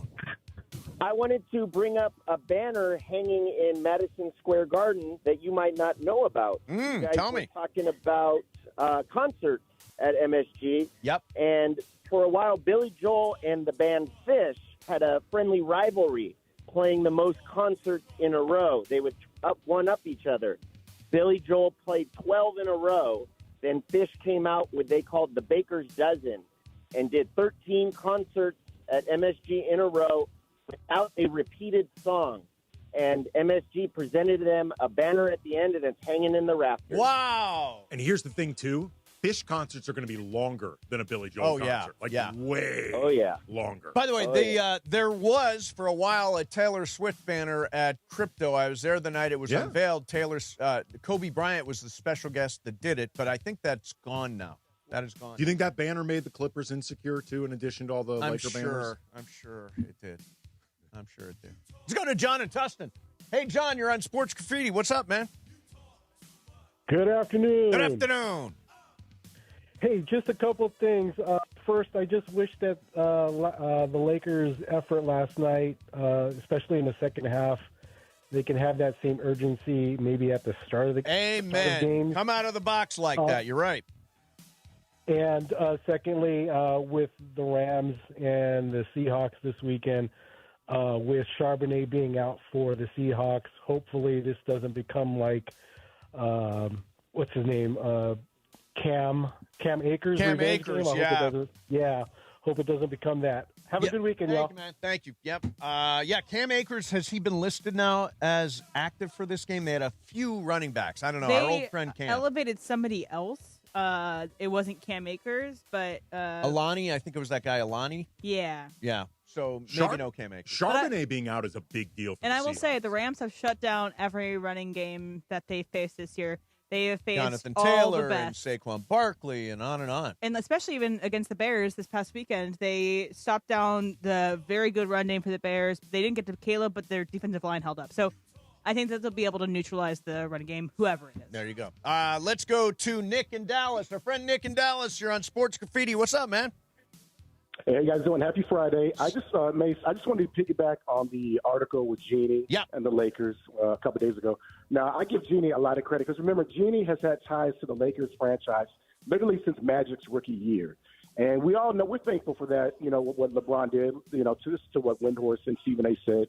But, I just think that when she sold the team, considering what she had to go through with her brothers, she wanted to separate the family, the franchise away from Rich Paul and LeBron, because there's a theme here. We all know how LeBron is. There's David Griffin, Pat Riley, and Jeanie Buss. Those three people I just mentioned, they know how LeBron is. Now, LeBron, he probably doesn't show much loyalty to teams he's played, but I just think that Jeanie needs to get a lot of credit because the way she handled things with her brothers, with the family business, trying to get things, moving forward, because she wanted what was best for the franchise. And I think that it was smart to give it to Walters, which was an outside source, in terms of running the family business moving forward. But thanks for taking my call. Very much. Yeah. And by the way, completely, the sale to Mark Walter is the best possible scenario for Lakers. Well, I mean, look, everything we've said, and putting aside the finances and better resources and all that stuff, which you need in today's NBA, it's just clear this setup with the 6 siblings, not tenable. Yeah, this family squabbling and fighting. Yeah, I mean, it's sad in a lot of ways. Like, Dr. Buss wanted the franchise to be the thing that really united the siblings. There's the succession theme. And it's kind of the thing that tore them apart. Yeah. I still think the one headline, I took that article and I texted it to somebody, and so it pops up as a little headline, and the headline was, "She fired them all." I'm like, oh, that is brutal. I mean, it's funny, actually, when Jeanie, Jeanie is quoted this, and she said that she was fired, that really jumped out at me because, I knew that Jeanie still had a role at the organization, but it was so far removed from, like, the everyday basketball, it never dawned on me that there would even be a need to fire Jeanie. Right. But then once it was revealed that she was also fired, it's like, my word, this is a clean, severe break. It was the Red Wedding. Yeah, it really was. Let's go to Sean in Lomita. Hey, Sean, you're on Sports Graffiti. What's happening, man? Hey, after reading that article, oh my gosh, there was so much to it. Jeanie's done so much, very complex in what she does. And saying this stuff kind of brought a lot of friction to everything else off the court. Look what we did last night. I don't know. Is it time? Is it time for Jeanie to? Well, I mean, she's not an owner anymore, but she's making these big moves without being the actual owner of the team as a governor. I mean, that's just 4 options. We got LeBron and Jeanie. Jeanie goes, LeBron goes, or they both go. Okay. I don't know what's best. All right, I don't think these things are intertwined the way you put it. Jeanie is now part of a larger organization, the Guggenheim Group, and I don't think Jeanie is making decisions independently now. Well, There is some sort of committee. There is some sort of, we heard Farhan Zaidi might be involved. Everything that happens now is being run through that sports organization, the Walter Group. Right. That being said, though, there have been a lot of reports that the firing of the siblings was very much that spearheaded. was Jeanie. Right. But as far as the things that Laker fans care about the most, which is on the court, I don't care what Jeannie's formal title is, governor, whatever. She's not going to be making basketball decisions because by her own admission, that's something she stayed out of. Sure. And she's no longer the ultimate shot caller. Yep. So if, say, Mark Walter, and this is just a hypothetical, so I'm clear. If Mark Walter wants Rob Pelinka out, I don't care what Jeannie's role is. Rob Pelinka is going to be out because it's ultimately his decision. Sure. Exactly. Let's go to Michael in Los Feliz. Michael, you're on Sports Graffiti. What's up, man? Hey, I got two things for you guys. Cool. Okay, so last night, I know the Lakers lost, but I always appreciate Luka Doncic pissing off Chris Dunn. They have the funniest history, and that bumped shoulder three-point shot, oh my God. Second thing, quickly. Yes. People are acting like it's a foregone conclusion, like that LeBron's leaving. But as I look around the landscape of the league, it doesn't seem like many teams can really fit him in. It's a big thing to fit into your team. What do you guys think? Okay, thank you very much for the call. I will say this. LeBron's not going to be a $50 million a year player next year. If he wants to play another year, if he wants to play 24th season, it's going to be, I would imagine, not a minimum deal, but a manageable deal. LeBron is not going, forget for the Lakers. LeBron's not going to be a $50 million player anywhere next year. It's not tenable for any team to pay a guy of LeBron's age that type of salary in this CBA. Yep. So if LeBron plays next year, whether with the Lakers or whoever, he is going to be taking, I would imagine, the type of pay cut he's never taken before. Absolutely. Otherwise, it's not going to work wherever he goes. Yeah, there was a report yesterday, I think it was Jake Fisher Bleacher Report, suggested that LeBron would wind up in Golden State next year. Which, at a lesser deal, you've got Steph, you've got LeBron. They've wanted to play together for a long time. I will say this. I don't think it's a championship team, but it's probably a really entertaining team. As long as LeBron is okay with, not winning a championship, because I don't think that will be. And for a team like the Warriors with so much age, I don't know if the solution is add more age. Get older. Get older. We got to get older right now. But also, too, the dynamic for LeBron of walking into Steph's kingdom for what could be his final season, which means you got to make sure. You got to share the. Well, you got to. It conceivably would be both of their last seasons if LeBron elects to come back next year. But if it's going to, let's just say it's both of their last seasons. I don't remember Steph's contract situation off the top of my head. Steph's is going to take priority in terms of this situation. I feel like that is a potentially difficult, tricky situation for LeBron to walk into.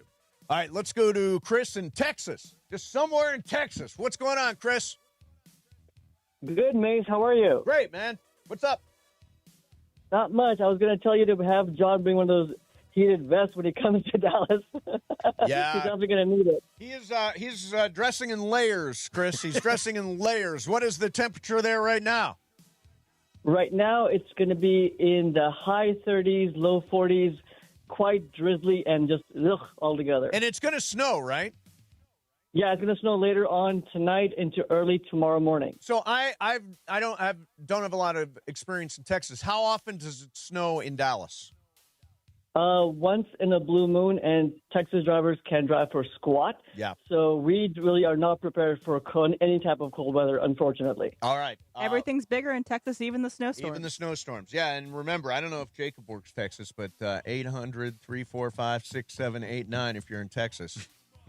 I don't know if he can work in Texas. 800-345-6789. So you just put Jacob on, you just put him on the line, from Correct. a legal perspective, to take up cases in Texas. I don't know if he would do it or not, but he does. He now has to. He does like Palm Springs. When they've driven out to Palm Springs, they're still in California. I'm saying you just put Jacob on the hook for cases in Texas now, without even knowing if Jacob does that. Yeah, has he passed the bar in Texas? And you don't pay unless he wins. All right, let's go to... Wait, I want to go to one person Yes. because, it's a likely place for this person to be. There's Chad and Dana Point. Chad!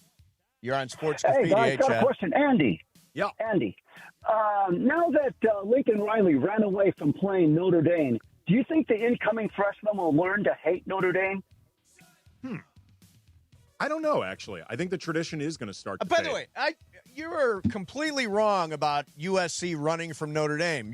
Notre Dame said anytime, anywhere. No, both, USC offered them the opening weekend of the year, and Notre Dame said no. They're both running from each other. They both want to play. No, Notre Dame needs USC. No, look, Lincoln Riley gave up the ghost when he first started talking about this, and immediately began throwing out the reasons why this might not happen.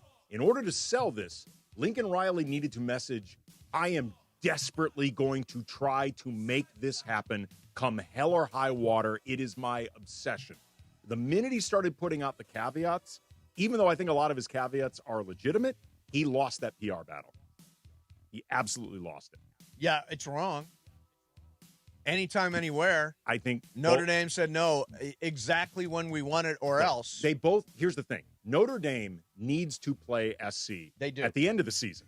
Well, no. They need to play him at some point during the season. No, but they don't need to play him. It helps them most to play at the end of the season because of their situation. For USC, it helps to play most at the beginning. Neither one of them is really willing to move off their stance. I think they're both kind of ducking each other for different sides of the same coin. And if they don't keep playing each other, SC kids are going to start hating Notre Dame less because it won't matter. Once Marcus Freeman says anytime, anywhere, I think Notre Dame is on the hook. And then when USC says, okay, how about here? Anytime, anywhere team says, no, not there. So it's not really anytime, Again, anywhere. Lincoln Riley. That's complete. Notre Dame blew it up. Do you agree, by the way, M? Notre Dame blew it up. Anytime, anywhere is what they said. And then they said exactly where we want it or else. I'm more on Andy's side. That USC and Notre Dame both equally didn't want this to My happen. favorite Trojan troll, M. All right, let's go to Marcus in Claremont. Marcus, you're on Sports Graffiti. Hey, man. Good afternoon. Afternoon. I'm 30, so I grew up with you guys, big fans. Thank you, man. First, I think a different perspective on the LeBron thing is I know John likes to glaze everything that the Lakers and LeBron does, but that's not my sense. Case where I think LeBron is the GOAT to me. He's the best player ever. There's no doubt about that in my mind. Yep. But that doesn't mean necessarily he should be on our team. It's been 8 years. After 2 years, we won the 2020 bubble that Laker fans still have to defend as the bubble championship. And it's okay that things like it's just time ran out. Just like the Steelers and their coach, the Ravens and their coach, like it's just not working anymore, and that's all. And we could have different players. Like we can make it work. We can find other role players with Luka, find somebody else. But it's just not working, and that's okay. Okay, got it. Yeah, no, it's. I would say we're moving on. Yeah, we're moving on. The relationship on both sides has run its course. Yes, it's fine. And I really hope LeBron retires. After this season? I really hope he retires after this year. Once you do a patch that says 23 on it, you really, especially if you're a Laker, cannot do a 24 patch. Well, he's definitely. Well, you got to skip to 25. You can't do a 24. Well, I don't think you would even want to do the 24. Forget the Kobe piece of this. Right. 23 is a recognition of the seasons and his own number. So, right. So like the 23 made sense in a true synergy. But to me, you do that when you're ready to go. Perhaps. I think it's going to be. I think LeBron's going to retire. I think he's going to retire. I could see it. I think a lot's going to depend on how he personally goes out this season. If he goes out strong, I could see an argument for I don't want to ever show vulnerability. So I want people to see me for the last time looking strong. All right, I wanted to mention this because I think it's really important. Thank you to everybody who's listening on the radio and on the app. The show also happens on YouTube. So go to our ESPN LA YouTube channel. Many things happen, like I ate a whole lime this week. You never know what you're going to see if you're actually watching the show. So go to our YouTube channel. We are putting on a great visual show right now as well. I still feel you are on the hook. If the Rams win this weekend, I feel like eat another lime. You have to eat another lime. This is part of the energy that created the Rams win. The sweatshirt, the hat, the chicken parm, and the lime, and a whole lime. Boy, I'll tell you. And then there's 2 weeks. 2 weeks. 2 weeks if we get there. How did the lime sit? Not well. No way. I was pretty stuck for a day. Trip to the can. Yeah, pretty stuck for a day. All right, coming up next for you. But you're unstuck now, right? What's that? You're unstuck I'm now. unstuck. Thank you, Emily. Toilets! I'm unstuck. Oh boy, I'll tell you what. The Lakers or the Clippers are so lame. There's Oh my gosh, we need to talk about this. Yeah, we'll talk about that. That's the wall, and we're serious about. Plus, just because you make $184 million does not mean you become an interior designer. Got an interesting story about that as we get ready for Rams-Seahawks on Sunday. The early game, Denver is a 5.5-point dog at home. Everybody underestimating Stiddy, and then the Matthew Stafford and the Rams 2.5-point dogs at Seattle. Gigantic Sunday in sports. Mason and Ireland, 710 ESPN. ESPN LA is hooking you up with a legendary night of music. We're giving away tickets to see John Mellencamp live at the iconic Hollywood Bowl August 10th. We're giving away tickets all day long today. Just keep listening for the cue to call. Then be caller number 7 and win. ESPN LA and Live Nation, bringing you live music in LA. With America's best lineup of hybrids from Hyundai, you get the best of both worlds. Like the reliable and efficient Tucson Hybrid, backed by America's best warranty. The Hyundai Tucson Hybrid. It's the best of both worlds. Now, lease a Hyundai Tucson for $269 a month or get 0.99% APR financing for 60 months. See your SoCal Hyundai dealer. Offers end February 2nd. Call 714-568-7676 for details. I know that hiring can be challenging. You sort through tons of resumes and you get too many so-so applicants. You're just waiting for someone to match your role perfectly.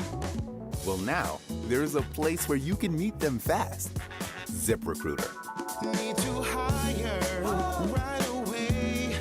Start your search for strong candidates. The right fit awaits. Build your team, build it sooner. Meet your match on ZipRecruiter. Just head to ZipRecruiter.com/LA right now to try it for free. And you're on your way to meeting your match. 4 out of 5 employers who post on ZipRecruiter get a quality candidate within the first day. So try it now. Go to ZipRecruiter.com/LA. Once again, that's ZipRecruiter.com/LA. Meet your match on ZipRecruiter. Try it free. Good Karma Brands is proud to be an equal opportunity employer, providing equal employment, development, and advancement opportunities to all teammates and applicants. To learn more about careers with us, please send an email to talentacquisition@goodkarmabrands.com. That's talentacquisition@goodkarmabrands.com. Hey, fans! Welcome back to Fansville's Cheers and Tears. Oh. Okay, so like everybody deals with losing, right? To a rival on a last-second field goal. Whatever, it's fine. I'm totally fine. But I cope with losing with an ice-cold Dr. Pepper. Those 23 flavors are like so delicious. They totally wash away the pain of your college football team taking a big fat L. College football, it's a pepper thing. Empower. Ellie here is getting the sleeve she's always dreamed of. She worked with Empower and planned for her next move, so she got good at money. Now she can be a little bad. Oh, by the way, you spelled journey wrong. No worries. She can afford the cover-up, too. Ooh, check out my tat. It says, invest well, live a little. Start today at empower.com.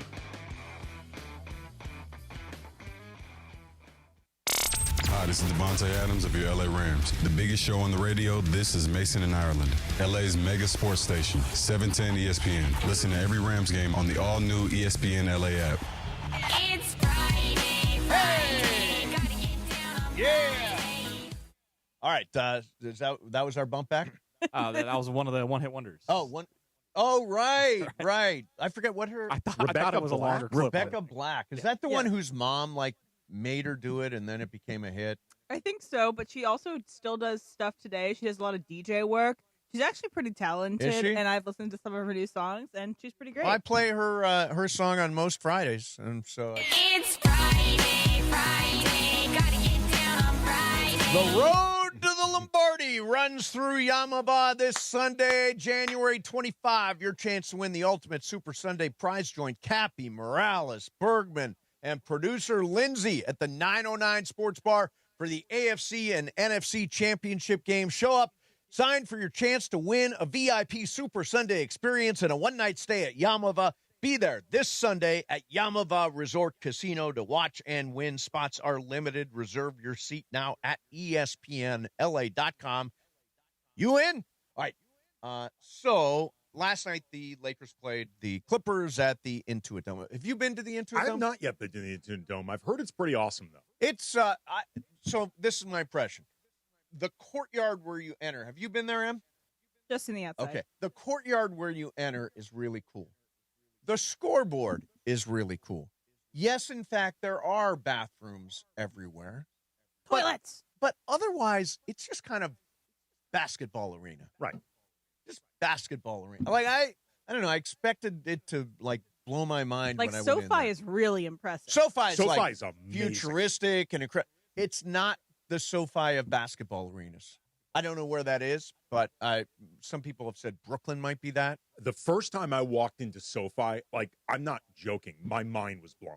I was like, this is unbelievable. It is an unbelievable. Your senses just get so overloaded. You feel at like SoFi. you are watching sports or entering an event like in the future. Yeah. Like it feels futuristic. I went to see a concert there.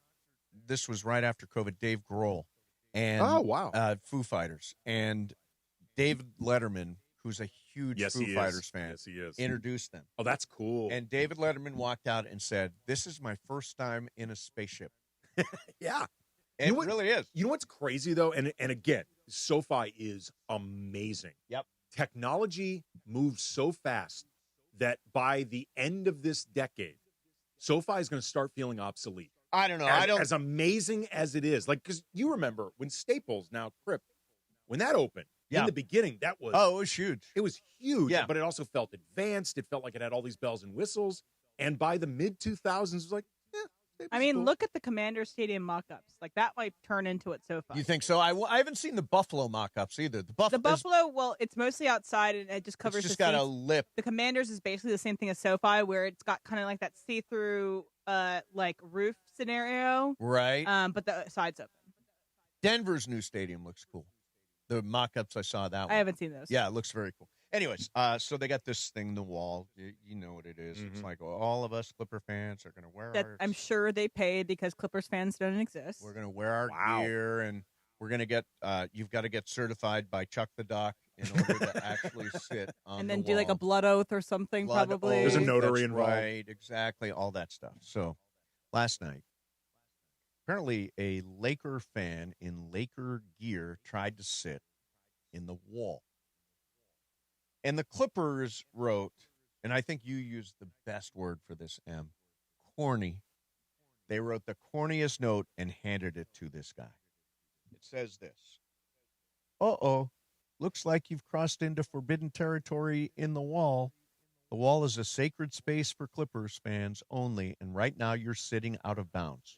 Cheering for the other team or rocking gear that's not all about the L.A. Clippers, not in our house. This is your one and only warning. If you break the wall code again, you'll be shown the door. No refund, no mercy, and yes, you'll be judged by all of Clippers Nation. All 7 of us. Exactly. And if you're Chuck Mark certified, Chuck the Duck, you'll lose that coveted certification, your access to the wall, and you'll be paying full price for concessions from here on out. No more insider deals for you. You've been warned. You left out something really important. Did I reading leave this. something out? Yes. The wall is spelled with an exclamation point, not just at the end of sentences. Every single time they say the the wall wall is formally spelled capital T, the capital W, wall, exclamation point. Like the Get Up. The Get Up. Yes. The wall, the Get Up. A definite article changes everything. Well, And that's yeah, capitalized 2 T and W are both capitalized no matter where they are in the sentence. Now, I've not been into a dome for a basketball game yet. I went for a concert, and it's it was good. I saw Bruno Mars there the opening night, and it was cool. Going to Clipper games is not my jam at all, ever. All right, coming up next, I'm looking. There's a tease being written for me. Oh, Stiddy! Do you believe? We'll do it next. Mason, Ireland, 710 ESPN. And you know we are LA's mega sports station. You spend every day with us on 710 a.m., the all-new ESPN LA app, and on YouTube at ESPN Los Angeles. But quite often you see us on the streets. The ESPN LA street team rolling up across the Southland and pulling up at the hottest events. Baby, let's cruise. You know who takes care of our rides? Our friends at George Chevrolet. The GM, John Good, his fantastic team. Find out more at georgechevy.com. Chevrolet, together, let's drive. Our ESPN LA street team, driven by our friends at George Chevrolet. George Chevy, off the 91 freeway in the city of Bellflower. Thanks to George Chevy for making our ESPN LA street team absolutely beautiful, man. George Chevrolet is setting the tone with big New Year specials on the hottest Chevy models. From hard-working trucks to everyday drives, find the Chevy that fits your life and your budget. George Chevrolet off the 91 freeway, Lakewood exit in Bellflower, or online at georgechevy.com. Chevrolet, together let's drive.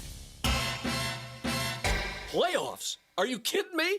And chicken wings? You better not be kidding me. Now your top reasons to visit Morongo. Grab your crew, a brew, and our great game time specials at Good Times Cafe. Number 2. Everclear is here, April 4th. And the number 1 reason. We're giving away a 2026 Toyota Tundra SR5. Play your favorite table games now with your rewards card for entries. Drawing Sunday. Morongo, Good Times.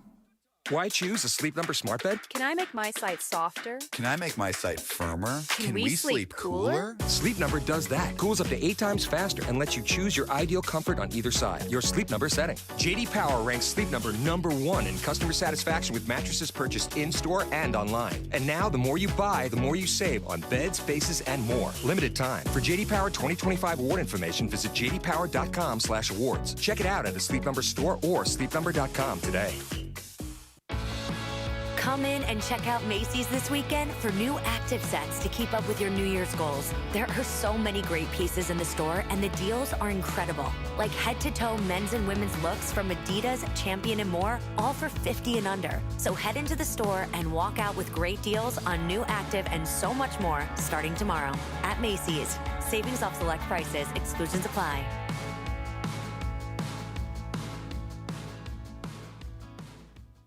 Progressive knows RV owners like to travel at a nice, relaxing pace. Just like this commercial. They're not rushing to a departure gate at the airport because they depart from their driveway. And they can relax even more knowing they're protected by Progressive. Now here comes the fast part. Progressive Casualty Insurance Company and Affiliates. We expect our information in real time. US Med carries continuous glucose monitors, which provide real-time readings of blood glucose levels. US Med is an approved provider for Medicare and over 500 private insurers. So call 888-665-0696 today for a free insurance and Medicare benefits check as easy as... That's 888-665-0696. The OGs of LA Sports Radio. So I want to ask you guys if I am crazy. Okay. And if there's something wrong with me. I like this. The answer, yes and yes. More Mason and Ireland right now. Sometimes all I think about is you. Late nights in the middle. Yeah, they listed as one-hit wonders. Hasn't Glass Animals done other songs? They do. They have a song called Gooey. They have a song called... I love Glass Animals. I do, I've been too. listening to them since, like, 2014. But are they like a one-hit wonder? The Bro Bible thinks that they are, Okay. and I say no. I think say Glass no as Animals... well. This is the only one that's charted. I'm sticking up for Glass Animals.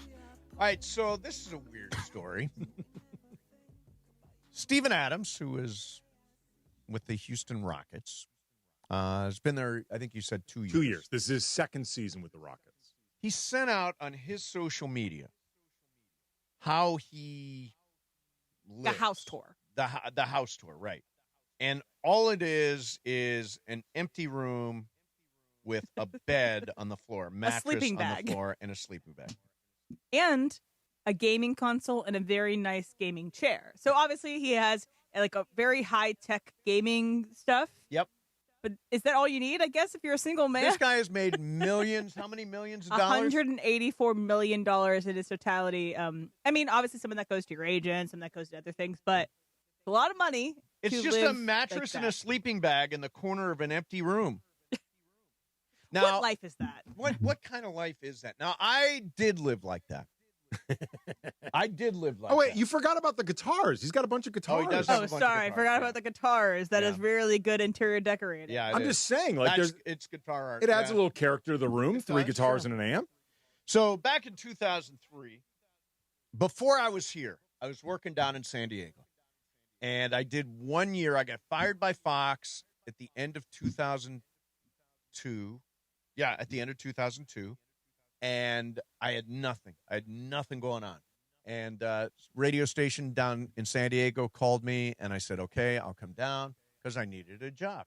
That's where Scott Kaplan worked. He did mornings with Billy Ray. So you go way back with Kaplan. Yeah, I did afternoons with Billy Warndell. And I knew it was a temp job for me because I knew there had to be something else.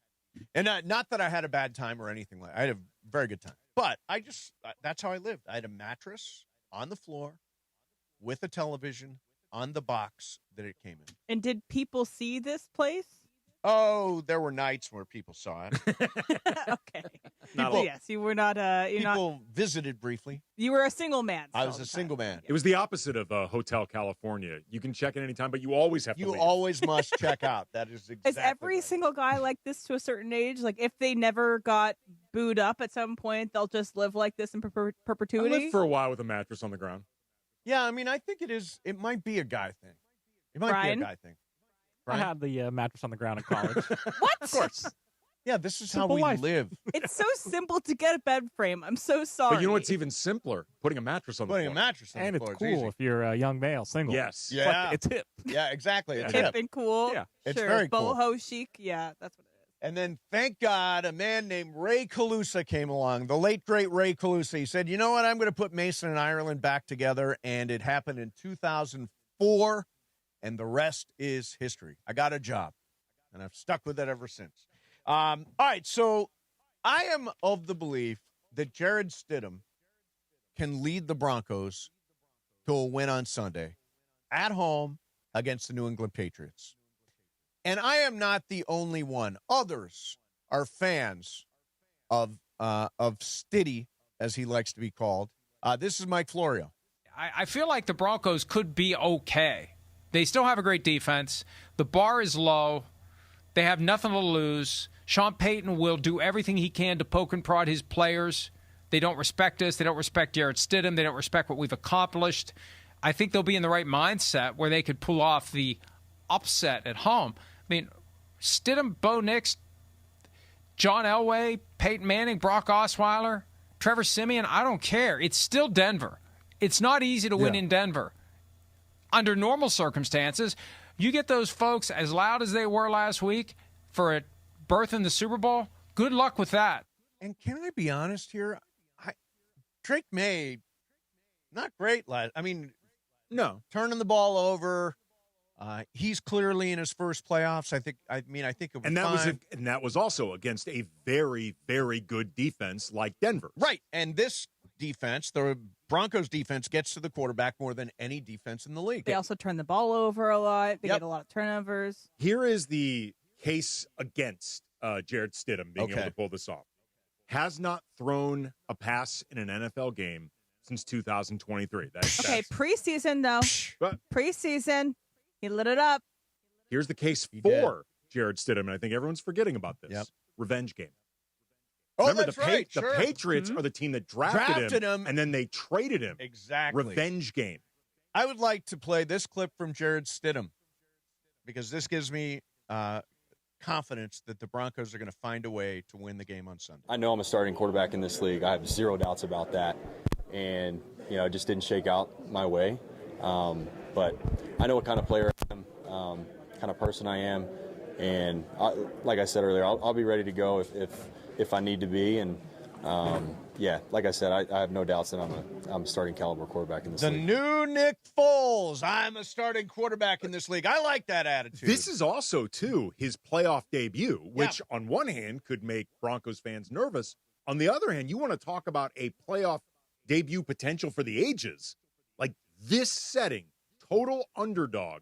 You take down the Patriots they may be favored, the Broncos, right. But if you look at the quarterback situation, a lot of people don't believe. Yep. This could be an incredible playoff debut. I also think Sean Payton will throw everything at the wall. Remember him in that Super Bowl when he came out of the half with an onside kick in the Super Bowl?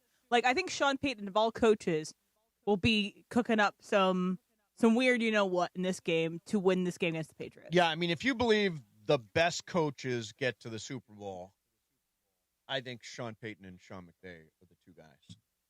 Those are the two. The Seans over the mics? Seans over the mics. It's Mike Vrabel, Mike McDonald. Is this the first time that's ever happened? It has to be, right? There's also a lot of Seans and Mikes in general in the NFL as head coaches. Like, this is not like we had Sean McDermott as a coach as well. Yes. We have a lot of Mikes, Mike McCarthy, Mike But like, how many times has it ever happened where you've had a Sean versus a Mike, a Sean versus a Mike? Like that, and maybe two Seans or two Mikes in the Super Bowl. Well, it's a couple of Seans, couple of Mikes. Do you think there's definitely been Mike versus Mike in the Super Bowl? Do you know that for a fact? I just feel like that has to happen. It's one of the most common names, especially for NFL coaches. There's got to be a Mike versus Mike. To AI now. A Mike and Mike Super Bowl. A Mike Super Bowl. Yeah. I like the Seans. Okay. I'm taking the Sean. But the smart money's on the Seans here. Yeah. I mean, I think Sean Payton. By the way, that's the two underdogs. Yeah. Do we think a Mike ends up in Buffalo? Mike McDaniel's interviewing there. He was thought to be the OC for the Chargers, and I think if he doesn't end up getting the head coaching job with the Bills, he's going to be the OC of the Chargers. But do you think they go Mike McDaniel? Do they think they go super wild card with Phillip Rivers? Right. They interviewed Phillip Rivers today. Now, here's the thing about this gig is they are allowing Josh Allen to have input here. Reportedly, he's part of some of these interviews. And I don't know that that's necessarily the smartest thing. In fact, Dan Orlovsky was talking about this, about whether or not it's smart for Josh Allen to be part of interviews for the job. What do you think? Are you committed to Josh Allen? Because, like, if you're the Bills and you are committed to Josh Allen, you want a head coach that he vibes with. Like, right. Look at how much the relationship between Sean McVay and Matthew Stafford has helped the Rams flourish. Sure. And then look at the relationship previously between Sean McVay and Jared Goff, which I don't think was bad, but McVay clearly did not believe in Goff. Like, he did not see Goff Not by as his type of guy. 2018. Right. By 2018, So it was shaky. I would say if the Bills remain committed to Josh Allen, I don't see any reason they wouldn't be. I do think it matters to get a coach that he vibes with. I think there's a difference, though, between getting a coach you vibe with, and I think of the Stone song, you don't always get what you want, you get what you need. You don't. Okay. I mean, he may be better off with somebody who is going to tell him something different as opposed to somebody who's going to be more of the same. The only reason to bring in Phillip Rivers should not be simply because Josh Allen likes him. Like, that's for some reason when I saw that, I thought, Josh Allen must have called in Phil Rivers for an interview. I mean, Phil Rivers coached in high school, but right.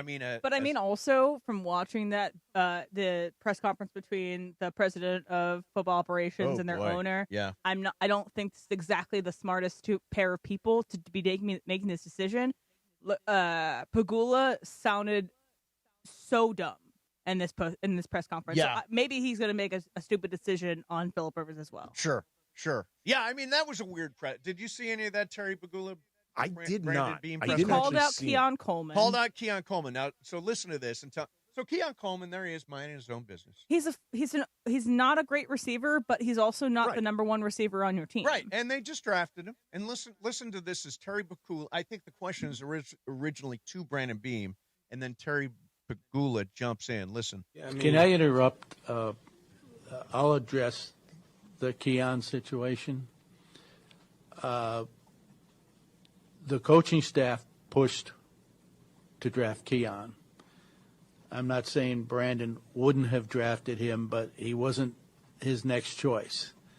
That was Brandon being a team player and taking advice of his coaching staff, who felt strongly about the player. And, he's taken, for some reason, heat over it and not saying a word about it. But I'm here to tell you the true story. The true story. And the true story is, why are you talking about Keon Coleman and throwing him under the bus in the middle of this press conference? I just looked up Terry Pegula. Yeah. And he's going to be 75 in March. Yeah, he's all of 75. There's a reason, generally speaking, you don't put unseasoned 75-year-olds in front of a mic. Yep. Because they sound like that. Yeah. He also wanted to say that his daughter is competing in the Australian Open, because she is. Second, in 2011, Mike Tomlin of the Steelers coached against Mike McCarthy of the Packers in the Super Bowl. I should know that then. Mike Super Bowl. If I seemed a little distracted, it's because I was looking this up. I had the Spidey sense that there was a Mike and Mike. There it is. But I think it's funny because we all think that Jerry Jones is like kind of the outlier of the guy that likes to hear his own voice as an owner. But I think we realize over time that almost all the owners are like him. They just don't get in front of the cameras often. After hearing Pegula, I'm just like, you're a Jerry Jones 2.0. You just don't go in front of the mic all the time. Look, the best organizations have got alignment between star player, head coach, general manager, owner. If you want to look at successful, and by the way, the Rams are an excellent example of this. Just thinking that. Stafford, McVey, Snead, Kroenke, they have complete alignment in the organization. When something is out of alignment, and by the way, it kind of goes to the Lakers. Not in alignment right now. LeBron is here. Jeanie maybe feels this way. There's not all the siblings were all over the siblings. place. They don't have complete alignment. Now, I think that's going to change. I think Mark Walter, Jeanie Buss, Rob Pelinka, J.J. Redick, and Luka, I think we can get some alignment. Hopefully. I mean, the Luka thing, there had been issues brewing and tension brewing between the Jeanie camp, front office, LeBron clutch anyway. But then the surprise acquisition of Luka, I think, accelerated this a lot because all of a sudden it wasn't, okay, how much longer can we do this with LeBron because we don't have a different plan? It's, okay, how quickly can we take the off-ramp past LeBron because we now have a path? And that, I think, accelerated some of what was already happening. I heard a conversation you had on a podcast. Unnamed podcast. Luka-palooza. The Luka-palooza show. The Luka-palooza. Where you talked about two timelines. Yes. I want to ask about two timelines for the Lakers coming up next. Plus, will Giannis be on the move this year? We'll get to that coming up. In the meantime, it's Friday. You feel the weekend coming, people making plans, rushing out of work, running errands, picking up the kids, meeting friends, hitting the freeway. And as the weekend traffic heats up, so does the risk of accidents. It only takes one distracted driver, one sudden lane change, one rear-ended red light, and your whole weekend turns into stress and pain and confusion. So here's something you should know. Before you even leave the driveway, the easiest personal injury hotline to remember in Southern California is 800-345-6789. That is 800-345-6789. That's Jacob Imrani. And you don't pay Jacob unless he wins. No fee unless he wins. Every Friday, Jacob Imrani and his team go live on Instagram at calljacob.com. at call.jacob to answer your questions. Real questions, real time. What do I do after a crash? What should I say to the insurance company? How do I protect myself and protect my case? You want the law offices of Jacob Imrani on your side. And remember, the number is so easy. 800-345-6789. That's 800-345-6789. Mason and Ireland, 710 ESPN. Sports, culture, and conversations that only happen here. The Macarena. What goes first? Something like that. DeMarco and Travis. Yeah, something like the that. Hips is the closer? Yes. Oh, my God, in Florida, Disney World. Paradise Cove. Something all like that. All the bars and whatnot, Yeah. and me and my wife at the time were just having a blast, and this song had just come out. It was everywhere, God. right? Then there were people doing the dance, and I kept saying, "Hey, margarita. Hey, margarita." And the guy was getting so mad at me. It's not margarita. It can be. It sounded like margarita to me, and I wanted another one. That was fun. Oh, my God. Afternoons with DeMarco and Travis starting at 3 p.m. on 710 ESPN. The all-new ESPN LA app and on YouTube at ESPN Los Angeles. Hey, margarita! We've all said it for years. The Monday after Super Sunday should be a holiday. And this year, Yamava Resort and Casino is making it happen. This Sunday, January 25th, join Cappy, Morales, Bergman, and producer Lindsay at the 909 Sports Bar to watch the AFC and NFC Championship games. Show up and enter to win a VIP Super Sunday experience. A free room, incidentals covered, plus our Super Sunday watch party and the Monday after, live from Yamava. Be there January 25th at Yamava Resort and Casino to watch and win. Wesley Financial Group is not a law firm. Ask yourself this question. Is it really worth holding on to that timeshare that you know you need to get rid of? Here's the truth. The average maintenance fee just went up over 17%. That could have been 117%, and there's nothing you can do about it. When you buy a timeshare, you give them a blank check for annual maintenance and assessment fees. I'm Chuck McDowell, founder of Wesley Financial Group. For 15 years, I've helped over 50,000 families cancel their timeshare. Not sell it, not transfer it, cancel it. Did you buy a timeshare because they told you it was a great investment and your maintenance fees would never go up? That's a lie. Are you ready to get rid of your timeshare once and for all? Simply call us and I'll send you our timeshare exit kit that explains all your options for cancellation. Call Wesley now for your timeshare exit kit. 800-568-3344. 800-568-3344. 800-568-3344. Hi, this is Matthew Stafford of your Los Angeles Rams. This is Mason and Ireland on your home of Rams football. 710 ESPN.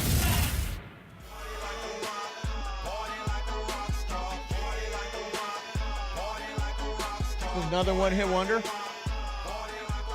The Bro Bible website put out a list of biggest one-hit wonders since the turn of the century. And this is one of them. Who is this? Shop Boys. Yeah, shop boys. Shop like to go boys. shop Okay. at the store. Boys. And this was the end. This is the end of that. Say that again, Em. Boys. Boy. So, we do have the photo? Okay. Yeah. So, ladies and gentlemen, a lot of people say, hey, the NFL seems scripted to people, right? And I don't believe it is. I don't. But Because that's what they say about when Josh Allen lost because of the calls that went against him. Yes. Be like, oh, NFL scripted. Yes, because clearly the NFL wants to get rid of one of the highest profile players in the game.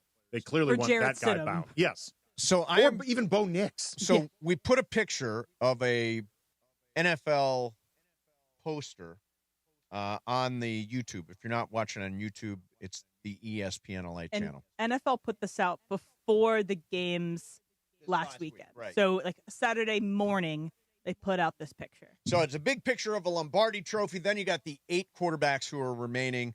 You had Darnold and Williams and Purdy and Nix and May and Allen and Stafford and Stroud. Now, do you have the picture open? I don't know. Okay. Let me just show you which quarterbacks are closest to the Lombardi trophy. That also are on the remaining. YouTube. That are remaining.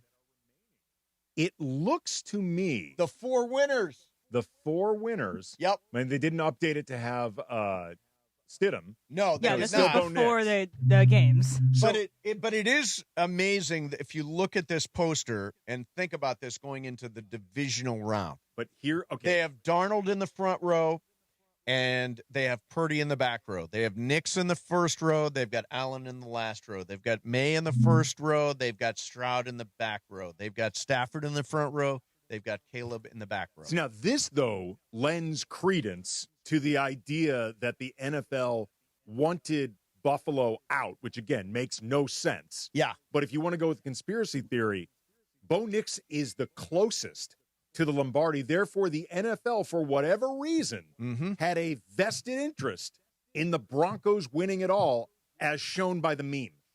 And they got to make sure that their memes are correct. Right. But they do have Darnold and Stafford equal. Same distance away. Which basically lines up with the point spread. Like, it's pretty close to a pick 'em. It is. It's 2.5 points. Right. Basically, they're getting a couple of points for playing at home. Yeah. It's so weird that the 4 winners, if you looked at that And poster, they used to look at the logo for the Super Bowl and be like, oh, the blending of these two colors means that what these two colors teams- are the logo?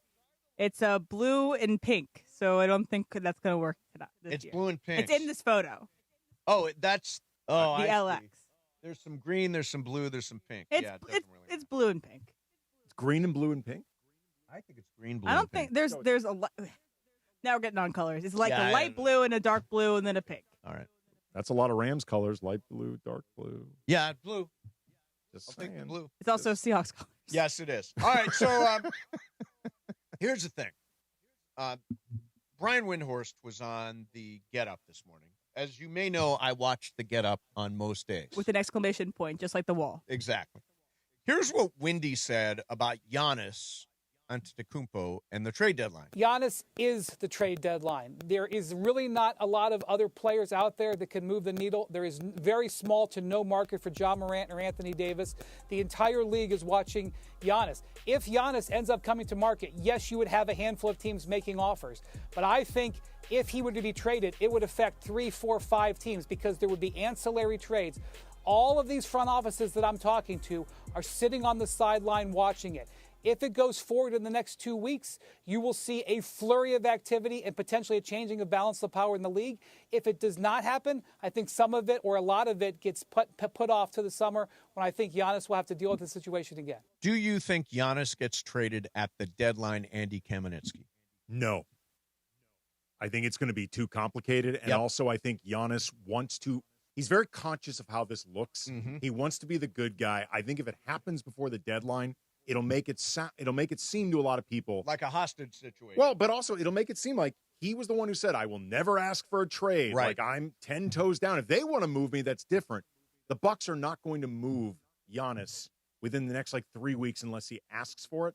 And it's going to be easier to really get what they want in the offseason. Yeah, and there's more stuff available once you get teams get draft picks and the draft happens and all that. So you get more opportunity to mix a trade. Now, I'll say this. I think, barring a Giannis trade, it is going to be a very quiet trade deadline. Yeah. What do you think? There's a lot of teams that are waiting around in the hopes that they could have a 10% chance, a 15% chance, or whatever of getting Giannis. I hope, by the way, the Lakers are not one of those teams. I hope they don't just sit on their hands waiting around, missing opportunities because they're thinking about 10% chance of getting Giannis. But now we get to the 2 timelines conversation. Yeah. We're on the Luka. There's a LeBron timeline. There's a Luka timeline. We are on the Luka timeline. There is no LeBron timeline. And, well, I mean, that's the alternate, right? LeBron, yeah, you're right. There's none. No. But you can't cater to that. There's one timeline for the Lakers. It is Luka's timeline. Yeah. There is no LeBron timeline. But the idea is, and I don't know that this moves out there, I was talking to Jacob Arani about this. Do you push all the chips into the middle of the table to win now at the expense of the future? And the answer is no. They don't have enough chips. No, they have bad chips. Bad chips. You play poker. Yeah. I play poker. You don't want to go all in. Yeah, if Dalton Connect is my face card, I'm not going all in. You don't want to go all in while short stack unless you absolutely have to. Right. The Lakers do not absolutely have to make a move this season. And everybody in the league is looking for a shooter and a wing defender, and the Lakers don't have as good a stuff as everybody else has, so it's going to be very difficult to make any adjustments to this roster. This roster is not one move away from all of a sudden being an inner circle contender. They don't have enough pieces, I think, to make I'd love to be wrong. I would love to be wrong. I don't see them having enough pieces to make the type of multiple moves that would be truly all in inner circle. Let's win one last one for LeBron, because the idea if LeBron is a factor, that's the second timeline. But they only have. If you were to go all in right now and take on contracts that hurt you next year, that would be the LeBron timeline. The LeBron timeline we don't care about anymore. We only care about the Luka timeline. Any move they make, unless it's just like expirings for expirings, like something like that, any move they make should be about how does this affect Luka and the future? Yep. Not this season. All right, we're going to do some fast track coming up next. I just want to say, ain't sports great? I am so excited for this weekend. I am so pumped up for this weekend. This game on Sunday is my every waking moment and some of my non-waking moments. I am thinking about the NFC Championship game. You should stream you watching this game. No, it's too much. People would love to see that. Too many expletives. And the massage chair. No, I don't watch Rams games in the massage chair. Too stressful? Too stressful. Are you up walking around? Up walking around, pacing. Yeah, I mean, it's a bad scene. When Caleb Williams completed that pass at the end of regulation, I wish I could bring Juan on to say this, but I was in the middle of getting up because it was 4th down and he's already back to the 40 and what's going to happen, right? I thought, impossible he completes this pass. So I start getting up. The pass is completed. Fell out of bed. I'm like this. Fell right out of bed on that one. I said this heading into the game last week. I still think it. I think the Bears are the most dangerous team the Rams are going to play if they manage to get to the Super Bowl. Like Caleb Williams, that ability in the 4th quarter scared the hell out of me and almost came true. I said it's the MVP versus a future MVP. Caleb Williams will win an MVP someday. He's great. Yeah, he's something. All right, Fast Track's next. ESPN LA. Hooking you up with a legendary night of music. Call 213-799-0139 right now. Callers number 7 and 10 win a pair of tickets to see the legendary John Mellencamp live at the iconic Hollywood Bowl on August the 10th. Again, that is 213-799-0139. Little Jack and Diane for you if you are caller number 7 or caller number 10 right now. Coming up next is Fast Track. Mason in Ireland, Andy in for John, 710 ESPN. ESPN LA is hooking you up with a legendary night of music. We're giving away tickets to see John Mellencamp live at the iconic Hollywood Bowl August 10th. We're giving away tickets all day long today. Just keep listening for the cue to call. Then be caller number 7 and win. ESPN LA and Live Nation, bringing you live music in LA. Time to sell your house? Call Sellers Advantage at 888-450-AS-IS. They will buy your home with a competitive cash offer. No need for repairs. No agents, and can close in days. 888-450-AS-IS or visit sellersadvantage.com. Don't worry, sell happy with Sellers Advantage. Prizes, flyaways, even cash money. You want it? We've got it. Find a list of all contests and official rules by visiting ESPNLAcontests.com. That's ESPNLAcontests.com. Mike, in sports, dynasties don't happen by luck. They happen with culture, coaching, and execution. Couldn't have said it better myself, Travis, but that's exactly how we run Rotolo Chevrolet. Mike, it's actually pretty simple. Customer service that takes care of people. It's probably the biggest reason why people choose Rotolo Chevrolet. They come from all over California. 210 freeway, Sierra Avenue exit, right there in Fontana. I'm going to remember that the rest of my life. Love it. And, of course, RotoloChevy.com. ROTOLO Chevy.com. Your Lakers, your season, your home. Tonight, a Grammy road trip makes stop number 3 for a Western Conference throwdown in Dallas. Rui to LeBron, slam dunk. They forgot about LeBron, and he made a beautiful cut down the middle and dunked it. It's Lakers versus Mavericks. Coverage begins tonight at 4 p.m. The Lake Show lives here. 710 ESPN and the ESPN LA app. This is the story of the one. As an HVAC technician, he and his digital multimeter are in high demand. So when a noisy office HVAC turns out to be a failing blower motor, he doesn't break a sweat. With Grainger's easy-to-use website and product information, he selects the product he needs to keep everything humming right along. Call 1-800-GRAINGER, click Grainger.com, or just stop by. Grainger, for the ones who get it done. Progressive presents the Passionate Sports Fan Checklist. Signed jersey of your favorite bench warmer? Check. 14 bobbleheads that look nothing like the players they're emulating? Check. Twin TVs so you can watch the game on 2 different networks simultaneously? Check. Life-size wall sticker of your favorite player that routinely freaks you out at night? Check. A second life-size wall sticker so after the first one freaks you out, you see the second and you're like, oh right, the wall stickers. Check and mate. Bundle your renters and auto insurance with Progressive and save on protection for the things on your checklist. Get a quote at Progressive.com. Progressive Casualty Insurance Company affiliates and third-party insurers not available in all states or situations covered subject to policy terms. For a century, the Genesis Invitational has stood as one of golf's greatest stages, where the game's legends make their mark and history is written. It's official. The round that will long be remembered. Oh, yes! Ludwig Oberg. February 19th through 22nd, celebrate 100 years of championship golf. Experience the drama, the tradition, and the moments that define the Genesis Invitational. Get your tickets now at genesisinvitational.com. 710 ESPN, your home for the 17-time world champion Lakers. KSPN Los Angeles, a good karma brands radio station. And it is 2 p.m. in the Southland on the biggest show on the radio, Mason in Ireland. All right, it is time for Fast Track. Fast Track.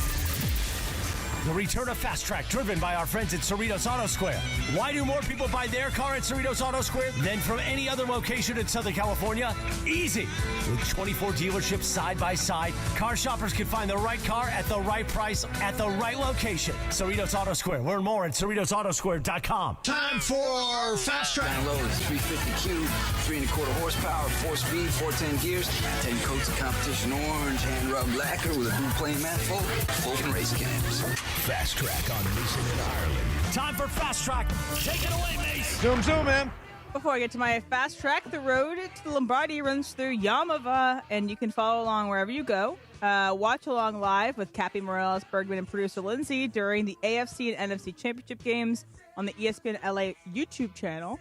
Get real-time reactions, commentary, and Championship Sunday energy with ESPN LA. Maybe they'll fall out of their beds, too. Falling right out of the bed. Hopefully nobody needs to fall from their bed. Watch live on YouTube at ESPN LA. You win. Fall out of your bed out of joy, maybe. That's what we there want. you go. And also shout out to one of our winners for the Mellencamp tickets, Maurice Jones, which I thought was Maurice Jones-Drew calling in. MJD won tickets to see Mellencamp? It's a different Maurice Jones. Got it. Speaking of Mellencamp, we were making fun before the idea of the Mellencamp paintings, but then Mason and I looked up some paintings. They're pretty good. They're really good. Yeah, I would like to own a Mellencamp. Mellencamp's painting is pretty good. We should. By the way, Mellencamp would be a good guest for the show, I think. Okay. Huh? All right. And then Maurice Jones also wants to say that he is a huge fan of the Rams, and he was on the Rams to win the Super Bowl back, even in training camp. Yes, me too. So I saw this clip from the Dan Leptard show, and I want to say it's Dave Damachek that I was love saying Dave it. Damachek. Oh, yeah, Dave. Shout out to Dave. Dave worked here for a while. So he has a take that I know that Travis agrees with. And he wants to rail against one of the biggest scams he believes is happening in the world today. So here is Dave on Dan Leptard show. Shampoo is soap, and soap is shampoo. And the shampoo maker said, look, all the dupes of society are buying this liquid soap and rubbing it in their hair. Maybe we can double down on it and create another thing for them to rub into their hair, and we'll call it conditioner. And now we have conditioner. And everybody caught on after a decade or three that conditioner is unnecessary. And then all the conditioner makers said, we have warehouses overflowing with this crap. What are we going to do with it? We can't pawn it off on the dupes anymore. Oh, I know what we'll do. We'll make shampoo and conditioner combo in the same container so you have no choice in the matter. And now everybody just keeps rubbing the shampoo and conditioner into their hair, never even considering that this is all the man having his way with you once again.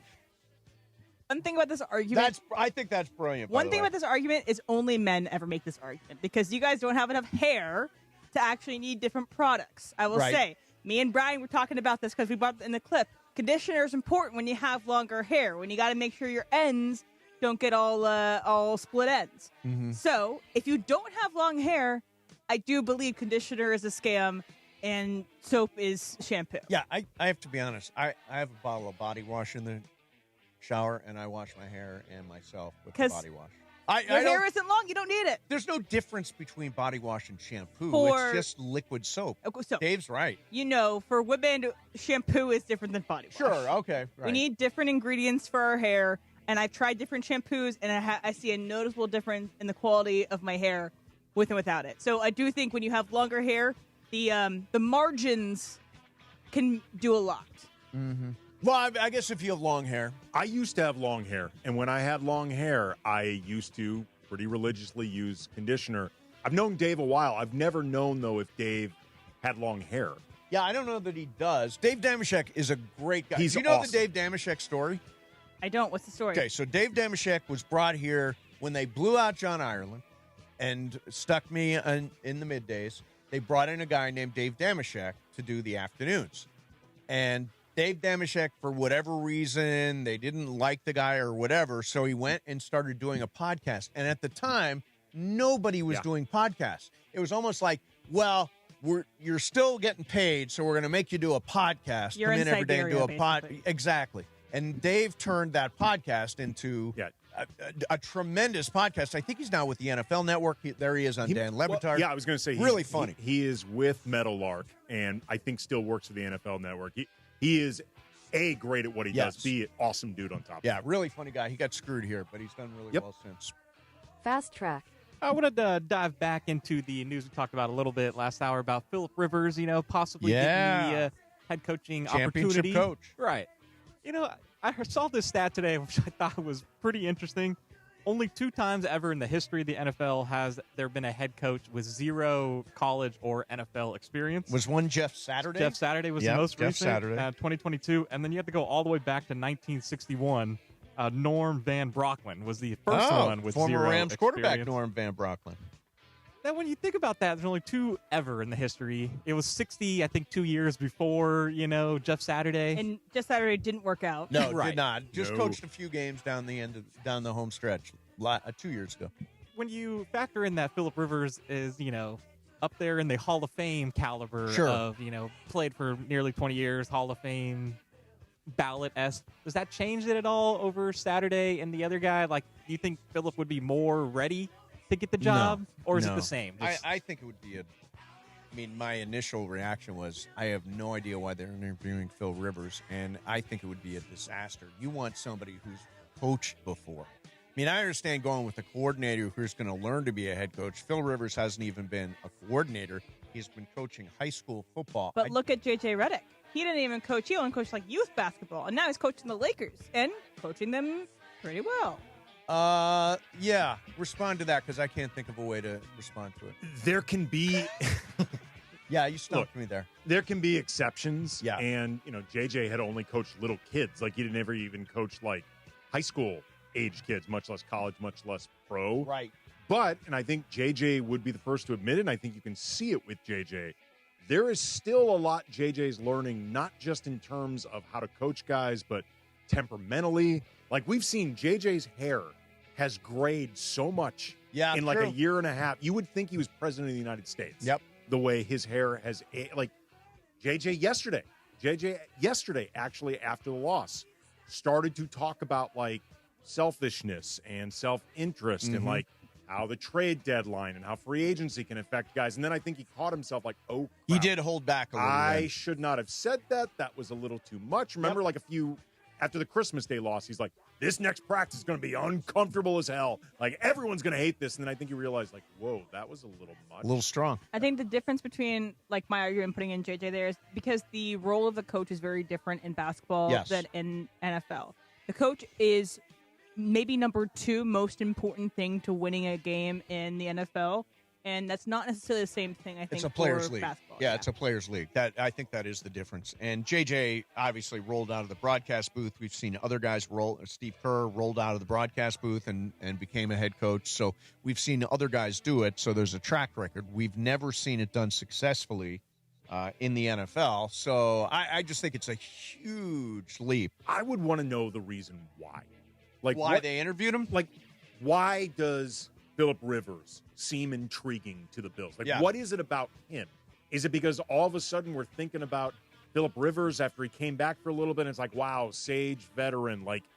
he's all of a sudden top of leadership. mind? Like leadership, or is it something about like Phillip Rivers when he was a player? Did people think about him as a coach in the making? Right. Like something like, is there a specific reason, or is he just top of mind, or are he and Josh Allen just close? Like, what's the reason? Yeah, that's what I wonder, if there's a relationship between Phil Rivers and Josh Allen. The great Jason Fitz tweeted this morning, and he thinks that how there's the Rooney Rule when you're interviewing for candidates, that there should be a Looney Rule where you just bring in one crazy candidate and see if it works. I love that. Also could be Phillip Rivers is looking to maybe coach in college, something like that, and wants to create some buzz for himself. So the Bills or someone he knows, they're doing him a solid, giving him an interview without really intending on hiring. He's not going to get the job. I'm going to make that call. Not going to get the job. It's the year of the mace. You're always right. Yeah, I am right about things. I like the Looney Rule. Yeah, the Looney Rule is a fantastic You line. can steal that, too. I steal that, yeah. Put that with Luca Palooza, the Looney Rule. Blame pie. The blame pie, yeah. Blame pie was mine. Mm-hmm. Don't me. Mm-hmm. Smug. All right, coming up next for you. More Fast Track, plus Peter Schrager on Sean McVey. What is it on? So he had a story about... What is this tease? I'm just reading words. He had a story about when McVey was hired that I think will make you smile. Okay, good. We'll do that coming up next. I need a smile.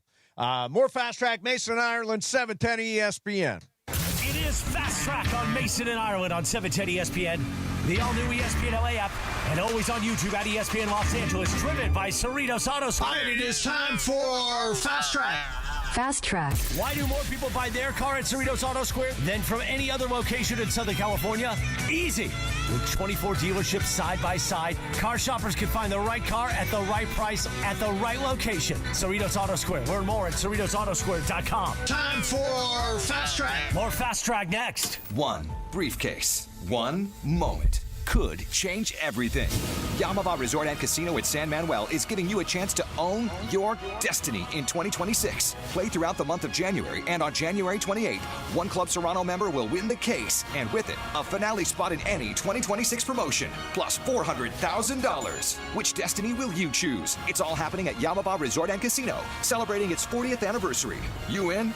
Details at yamava.com. Must be 21 to enter. Please gamble responsibly. On 710 ESPN, the afternoons hit a little different, especially when DeMarco Farr discovers a whole new level of Travis Rogers. And I had multiple micheladas at lunch, so it was a good And day. martinis? No, martinis later at night. We had two In the different same sessions. day, you had martinis and micheladas. Yeah, but they were separated by about 8 hours. You and Punchy are the same guy. That's different. That's incredible. That's the rudest thing you've ever said to I me in your mean, entire as life. far as what you can consume. That's No, what I mean. I have a discerning palate. I went to two very nice places. Funches eats at the gas station. No, I'm just saying, like, when he talks about the food he eats, it's like, can you imagine eating that? No. I couldn't imagine mixing martini and michelada at any point during a day. Well, no. There was plenty of separation. It was all good. Really? Oh, yeah. Oh, Successful endeavor. I would sleep for hours. Afternoons with DeMarco and Travis. Every weekday, every hot take, every michelada martini level moment happens right here. Weekdays starting at 3 p.m. on ESPN Los Angeles.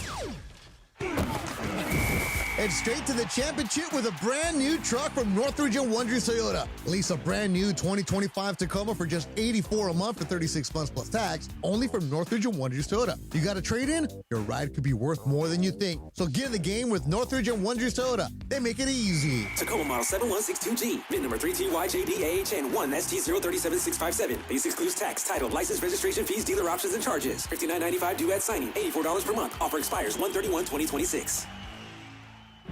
LA, your Rams are in the NFC Championship game against the Seattle Seahawks, and a trip to Super Bowl 60 is on the line. If you want to experience playoff moments like this in person next season, becoming a Rams season ticket member is the best way. Enjoy home playoff ticket access, interest-free monthly payment plans, and stadium event presale access. Visit therams.com/2026. Again, that is therams.com/2026. Don't miss out on any of next season's action and become a Rams season ticket member today. We expect our information in real time. US Med carries continuous glucose monitors, which provide real-time readings of blood glucose levels. US Med is an approved provider for Medicare and over 500 private insurers. So call 888-665-0696 today for a free insurance and Medicare benefits check as easy as... That's 888-665-0696. My name is Whitney Allen. I am a widow. My husband, Ryan, died. We never thought in a million years we'd have to use life insurance. The unexpected happened. With Ethos, it is so fast and easy. It's 100% online. You can get a quote in seconds, apply in minutes, and get same-day coverage. No medical exams, and you can get up to $3 million worth of coverage through Ethos. Get your free quote at ethos.com/game. That's ETHOS.com/game. Time spent on application may vary. Online health questions required. Fast Track. And it is Fast Track on 710 ESPN. Mason and Ireland on the all-new ESPN LA app, 7:10 a.m. and always on YouTube at ESPN Los Angeles. Fast Track now back in the 2 p.m. hour on Mason and Ireland, driven by Cerritos Auto Square. Why do more people buy their car at Cerritos Auto Square than from any other location in Southern California? Easy. With 24 dealerships side by side, car shoppers can find the right car at the right price at the right location. Cerritos Auto Square. Learn more at CerritosAutosquare.com. Once again, back to Fast Track and back to Mason and Ireland on 710. All right, vroom, vroom, man. Before I get to my Fast Track, it's the Rams playoff football. Trip to the big game on the line. Wonder what that big game is. That's crazy. I have no Rams idea. take on What the game is Seahawks that? this Sunday. An NFC Championship game. Tune in at 1:30 for the Toyota Countdown to kickoff with Travis Rogers and Sua Cravens, leading you to kickoff at 3:30. After the whistle, stay locked in for a full post-game reaction. We had callers and callers and callers last week, so make sure we bring that energy Get again. ready, because we're getting ready for the Regardless of in the a couple outcome, weeks. there will be some callers, I'm sure, Yes. with Travis and Sua here in 710 a.m. or in crystal clear digital audio on the ESPN LA app, home of your Los Angeles Rams. So I don't know if you guys noticed this last year or heard about this last year, but there was a director for SNY for the Mets broadcast. Okay. He would do these really cool camera moves, bumps from break that were homages to famous movies. Oh, really? So he would he would really experiment with the camera work, but it didn't detract from the game. It actually made the game really interesting, like visually interesting. Sure. And they didn't miss any like plays or anything like that. But he announced that after 17 seasons with the Mets and SNY, his time directing games has come to an end.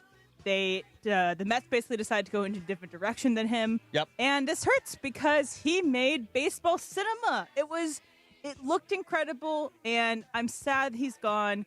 But do you like when a broadcast might do a really beautiful shot or like take some risks in their broadcast? Yeah, no, not at all. What? Come on, Not Mace. at all. Like, I hate that spider cam. I am anti-spider cam. Like, just show me the game in horizontal fashion or whatever that is, whatever, just straight. I just want to. I want the normal What if view. it's an homage I don't to want Chinatown? The spider cam swooping in and throwing off my bearings while I'm trying to watch a kickoff. I am anti-spider cam. But Brian, are you with me? Anti-spider cam. No, because that's anti-fun. I like to see the fun. I want to see the game. Just like No, Mace. What if they do a Chinatown thing and it's like, oh, this looks like a scene in Chinatown, but it's the Dodger game? Oh, the ending of Chinatown. Yeah. Pull up camera again. I like that. Nope. Just show me my football game. Just show me left to right on my dial. I just want to see the football Andy, game. had you heard about this, and do you like this? I have not heard about this. I generally am with Mace in that I want to see the game from normal angles. Like, I hate when NBA games, there will sometimes be times where it looks like the camera's in close-up and they're sitting at a weird sideline angle. I'm like, I can't follow what's going on. No. But, like, bumps in and out, things like that. Oh, sure. Creativity, like Emily's talking about, there, I would love to see. I just generally want a clear view to the game. The game itself, I just want the game. You can do all the fancy camera moves you want during the openings and the closings and with the giant robots on Fox. By the way, aren't the giant robots played out? I mean, that's been my whole life. Cletus. Don't say giant robots. It's Cletus. Okay, Cletus robots. I personally think Fox should move on from those. They're played out. And by the way, I just sent you guys a compilation of his. Oh, of his okay, good. comments. Yeah, I'll take a look. You're gonna hate them all. Speaking of like the alternative cameras too, last week I saw a basketball game. I think it was on ESPN with the alternative camera of above the rim. No, the whole game was like that with the commentating. And did you like it? For a couple minutes, and then I was like, it's kind of hard on the eyes. It's very. Yeah, I mean, look, I'm here to consume a football game. And, do your fancy art at the beginning and at the end of the segment and all that stuff. But in the meantime, I just want the game left to right on my dial. Left to right on my dial. Left to right. I don't want to have to adjust my rabbit ears too much. Yes. Some more breaking news from ESPN. Pete Thamel this morning about college football said the 2026-27 season is going to stay at the 12-team playoff format. A lot of people were thinking they're going to go to 16. Yeah, whine about it at USC and Lincoln Riley when you don't make it again. My whole thing is... Thank you, Trojan Troll, Emily.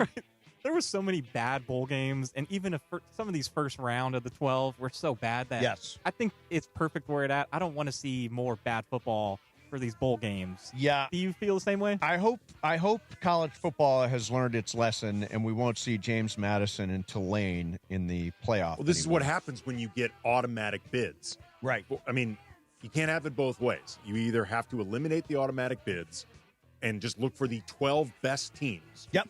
Or you have to do the automatic bids and allow for some teams that really are not that great. It's like this year with the three-way battle between the Falcons, the Buccaneers, and the Panthers. None of those teams were good. True. None of them deserved an automatic entry. And yet the Panthers almost beat it. Well, that's a different story. Yeah. I hope I would have liked to see an expansion.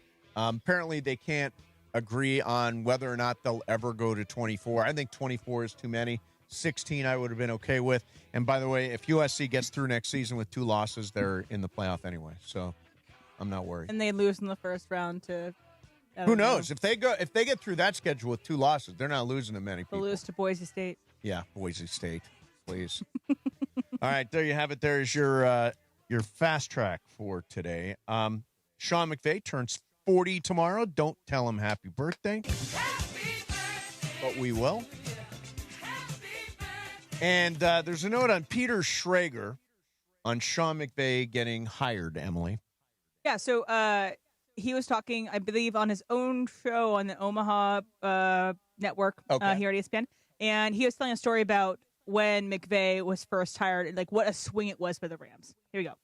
I'm thinking about what Sean McVey told us on the Schrager Hour. They interviewed everybody. I mean, they interviewed Doug Marrone and Matt Patricia and Josh McDaniels. They did the work. They interviewed everyone. They hired a 30-year-old who I believe had just called plays for the first time in his career for a Redskins team that did not have a ton of success and had just lost in week 17 to a Giants team that had already clinched a playoff berth, and they scored 1 touchdown and lost 19-10 and were eliminated from the playoffs.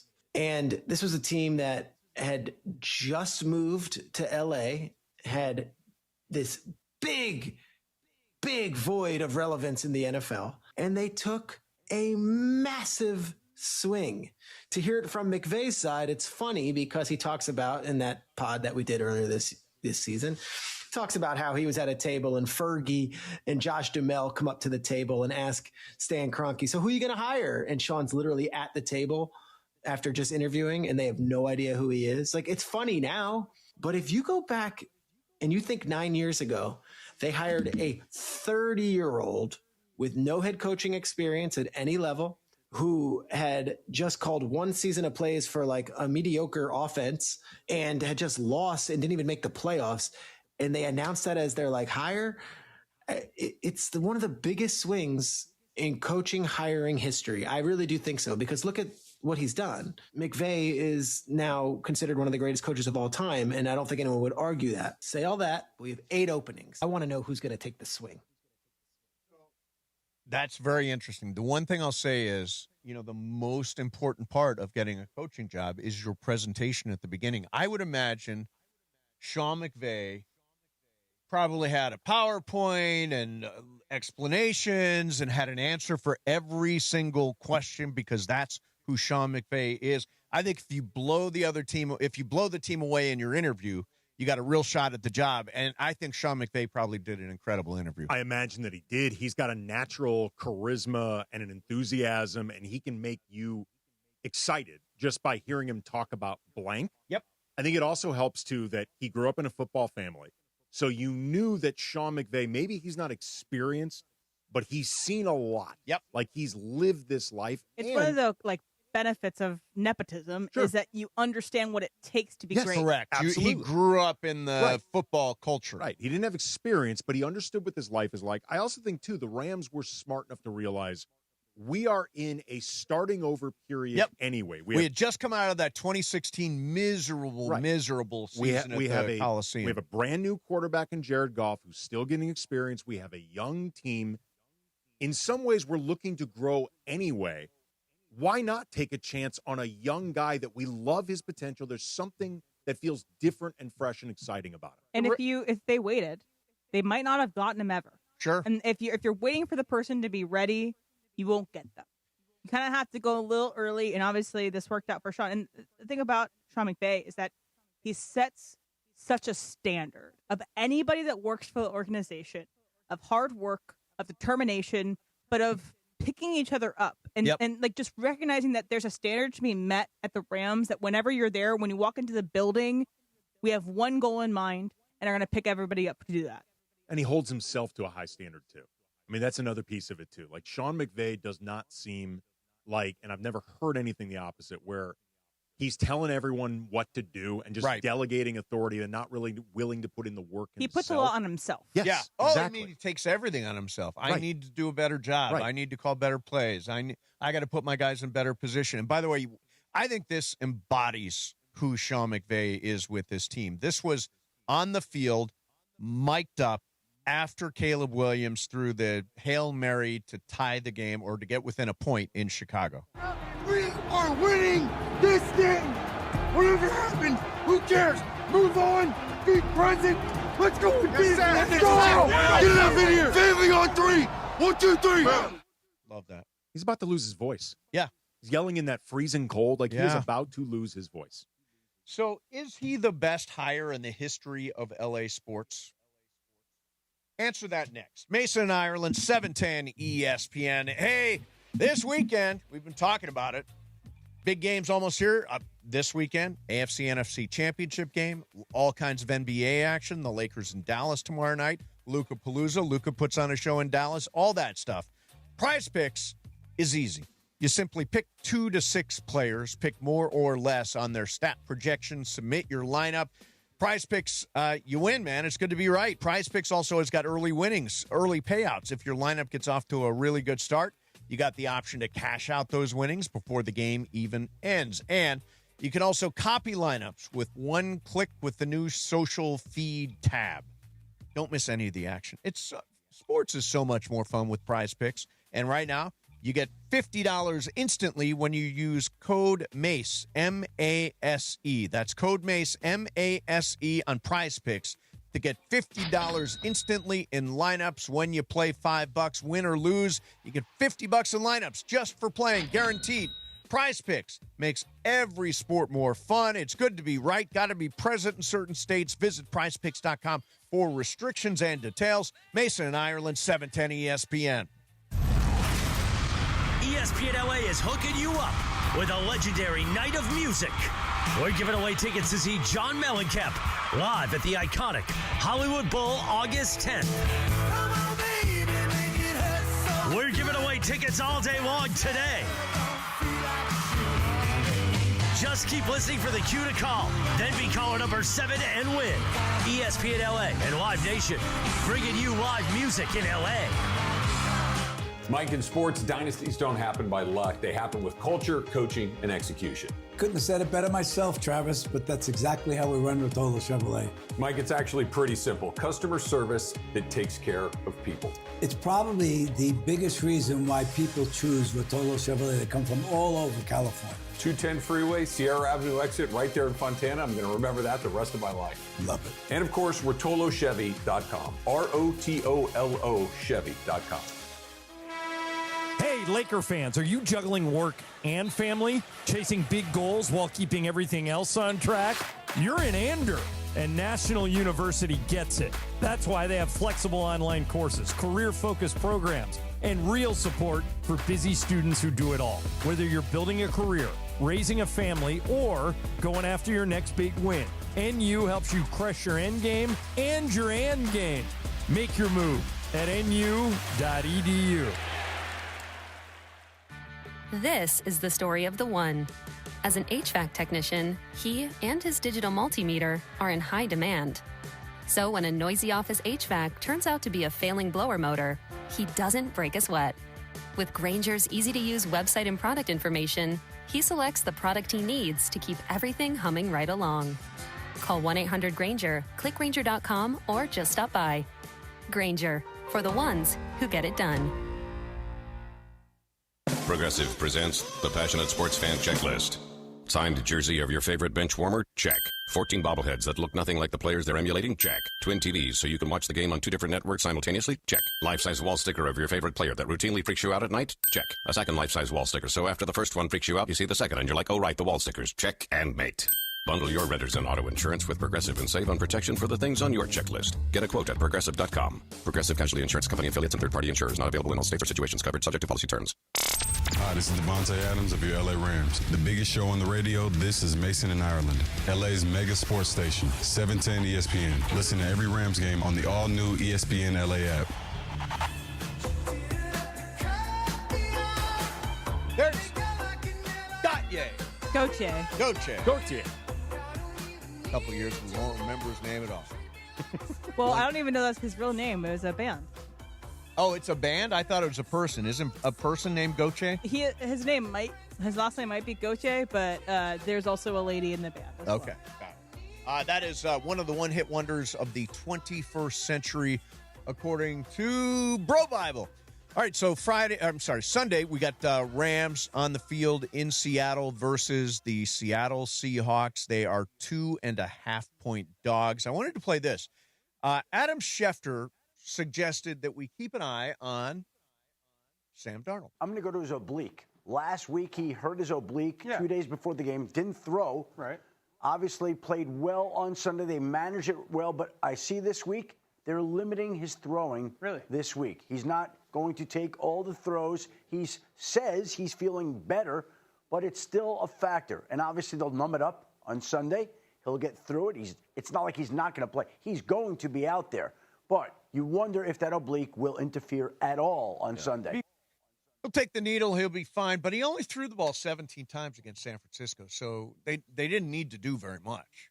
I think it will have to be when they didn't have to play from behind. Yep. And he's going to have to sling it if they are playing from behind, the Seattle Seahawks. They're going to have to throw it more if they are. So I think the best thing for the Rams to do would be get out to a lead, which they do in almost every game that they play. They don't always hold that lead all the time, but forcing Darnold into uncomfortable situations, forcing him to throw the ball more, I think is going to be what the Rams are going to do. Yep. And I think they're going to sack him a couple times. And they're going to hurt that oblique. A lot of those interceptions, actually, in the first game of the year were caused by pressure on the quarterback. They didn't really sack him, but they did get those interceptions because of that pressure. Here's Dan Orlovsky on what to do with Darnold. This game's going to come down to can Sam Darnold do it late? If you're the Rams defense, there's no Zach Charbonnet. This is an offense that is a run. They're going to make Sam Darnold beat them again late in the game. Can he? That's what you're talking about. Because that comeback that they had on Thursday night when he starts off rough and then finishes great, if you're the Rams, you got to challenge him to do that again. And can he do that again? Yeah, you got to get in his face all day long. You know what? Got to get in his face. I am not worried about Sam Darnold at the end of the game at all. Caleb Williams, scary. Even Bryce Young, scary. Although he did Sam Darnold, no. He did do it. He did do it in that game, but I do think the Rams let their foot off the gas in that one. And I feel like that game is more of an anomaly than the other 2 times they've recently played Sam Darnold. Right. Generally speaking, the Rams have done a number on Sam Darnold. Yes. They have effed him up for the most part. Yeah, last year when he was with Minnesota, they sacked him like crazy. Has thrown 6 picks against the Rams this year, including 4 in the very first game against them. And I think the defensive line really wants to get to the QB because they didn't get to him at all in the Bears game, the Caleb Williams. They barely got to Bryce Young. I think they're hungry. I think they're hungry to mess someone up. And I think that they're going to mess Sam Darnold up. They never sacked Caleb Williams, but Caleb Williams is really tough to sack because he's got scramble ability, and you've got to both pursue and contain at the same time. And and which are you going to do? And Sam Darnold is incredibly sackable. Yes. Yeah, Caleb Williams is a really dangerous quarterback in a way that I think Darnold is a good quarterback, and he's clearly improved a lot since the beginning of his career. He ain't dangerous like Caleb Williams. All right, so I asked a question there going into the break. Is Sean McVay the best hire in the history of LA sports? There have been lots of great hires. What do you think, Andy? I really gave this a lot of thought, and I really tried to go through the history of different franchises and programs and the stuff importance of a hire. Right, and the importance of the hire, where the team was. For example, Pat Riley was obviously an out-of-the-box hire. Inspired. Inspired hire. But he took over a team that was already championship caliber. Still, I think that one's right up there. Oh, it's definitely up there. I'm looking now to split hairs. Yeah. These are the things you have to do in figuring this stuff out.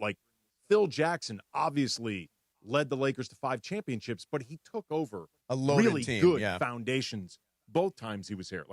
Tommy Lasorda had never managed before, but the Dodgers teams he took over were good.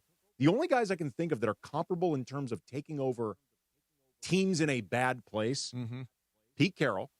Pete Carroll's a great example. Pete Carroll took over an SC program that was in free fall. It was, I'll use a big word, moribund.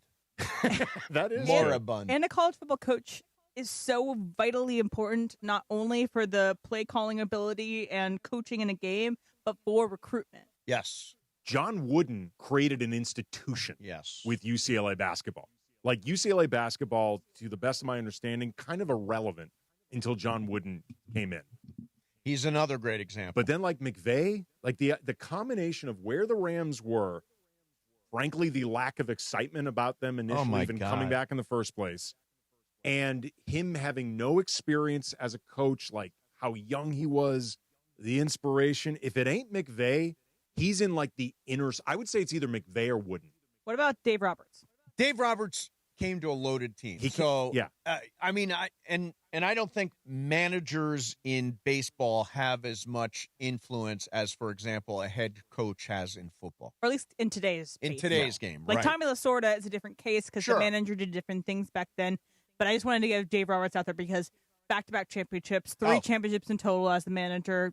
Keeping that all together is quite the right. Thing Again, we're splitting hairs here, and to split the hairs, you have to start really getting the context, the level of the lift. It doesn't take away from how great Dave has been. No. But off the top of my head, I'd say it's either McVay or Wooden. Yeah, I think it's McVay, and I'm biased, but I do put Riley up there. I think Riley was totally inspired. Absolutely. I think that the key thing to the Riley, to the McVay, is they all kind of they both came out of nowhere-ish. Pat Riley obviously played in the NBA and for the Lakers, but it's the idea that no one was seemingly saying their names before the organizations picked them. Literally, Pat Riley was broadcasting the games. Yeah, you get them early because when they're ready to go, you won't get them. And he was 36 when he got the Lakers. And he was supposed to originally be a co-coach with Jerry West, and Jerry West in the press conference announcing them both said, "I'm not doing that. Pat Riley's the coach." I watched Showtime on HBO. Yep. I'm also very partial to Pete Carroll because I worked for USC in those days. I was the pregame, postgame host. Actually, always the pregame. I never did the postgame. But it was unbelievably cool. And that is some of the most exciting stuff in my life broadcast-wise was doing those big pregame shows on the big stage. And Pete Carroll, we knew we were going to win. The other thing about him, he was the 8th choice for the job. They offered that job to a bunch of different people, and I remember when Pete Carroll got the job and people said, why are we getting this failed NFL coach as our next head coach at USC?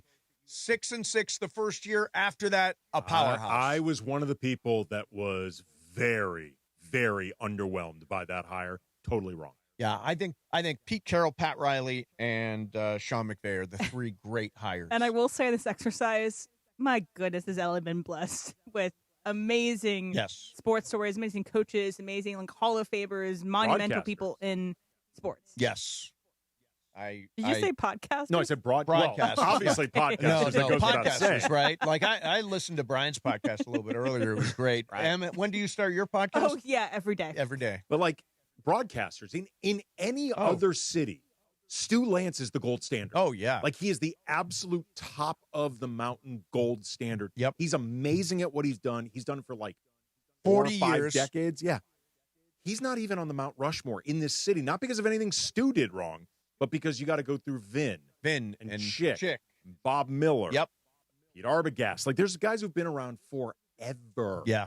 It's so hard. Yeah. McVey.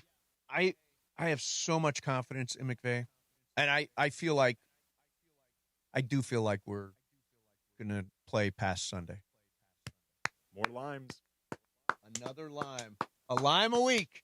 Yeah, no, if it all comes down, I'm wearing this sweatshirt. I'm eating a lime. I'm having chicken parm every night. I'm wearing this hat, whatever it takes. C&O, they are rooting for the Rams. Oh, my God. C&O is like thrilled with me.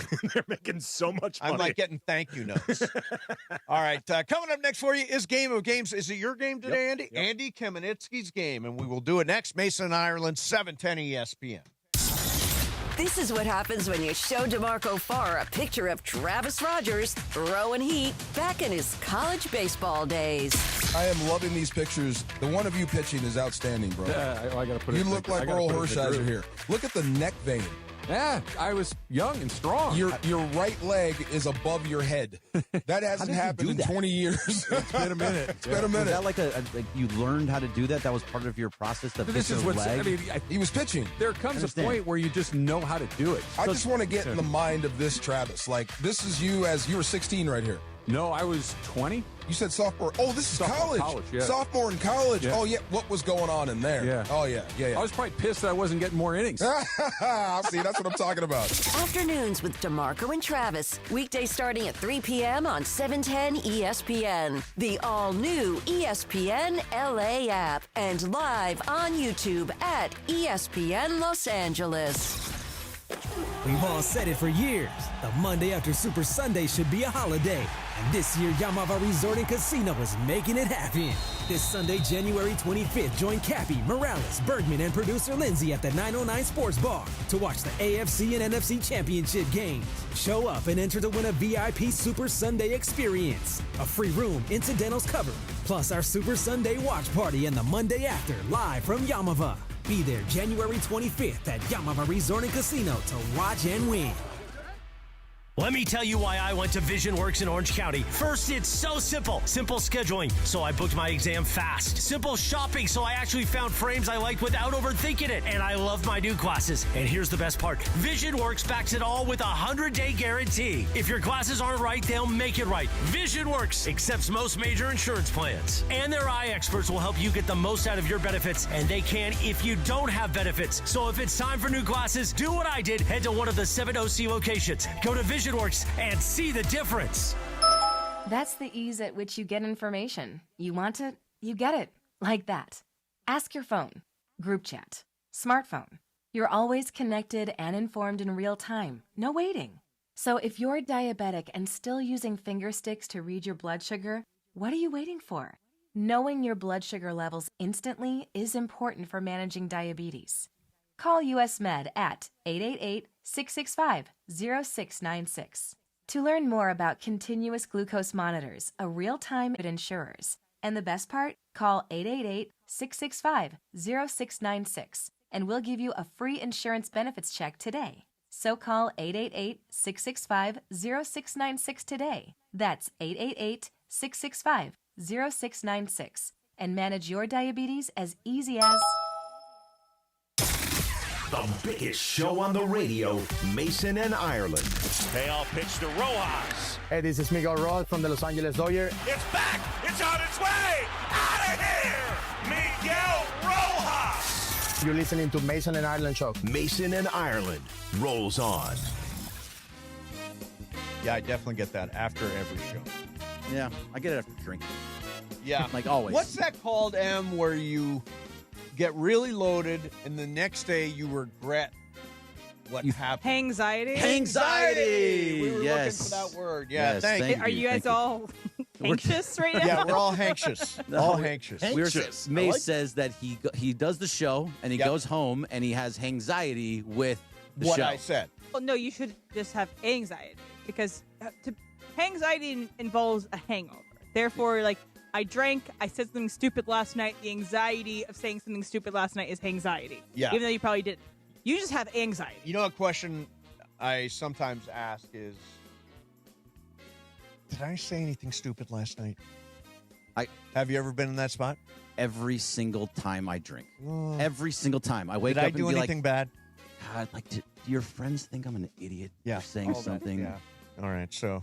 Anxiety. Thank you for that. I was trying Mostly to what I do is I just tell my friends how much I care about them when I'm nice. drunk. That's so. a good cover. Yeah. That's a good cover. All right, so Andy, what's your game? Well, the Academy Awards announced yesterday, so some trivia about the nominees and awards. I know you guys did a game about the Oscars yesterday. I hope there's no overlap, but What is Maybe this? there is. What's the sense of this game? Is Is it about the movies? It is about kind of the history of the awards. Okay. And I think you'll be safe. And I told you about the Diane Warren one, so Right, at least you won't have exactly. that. Okay. Right. No, there is no Diane Warren involved. Brian, I think you and I are screwed. No, I think it's going to be.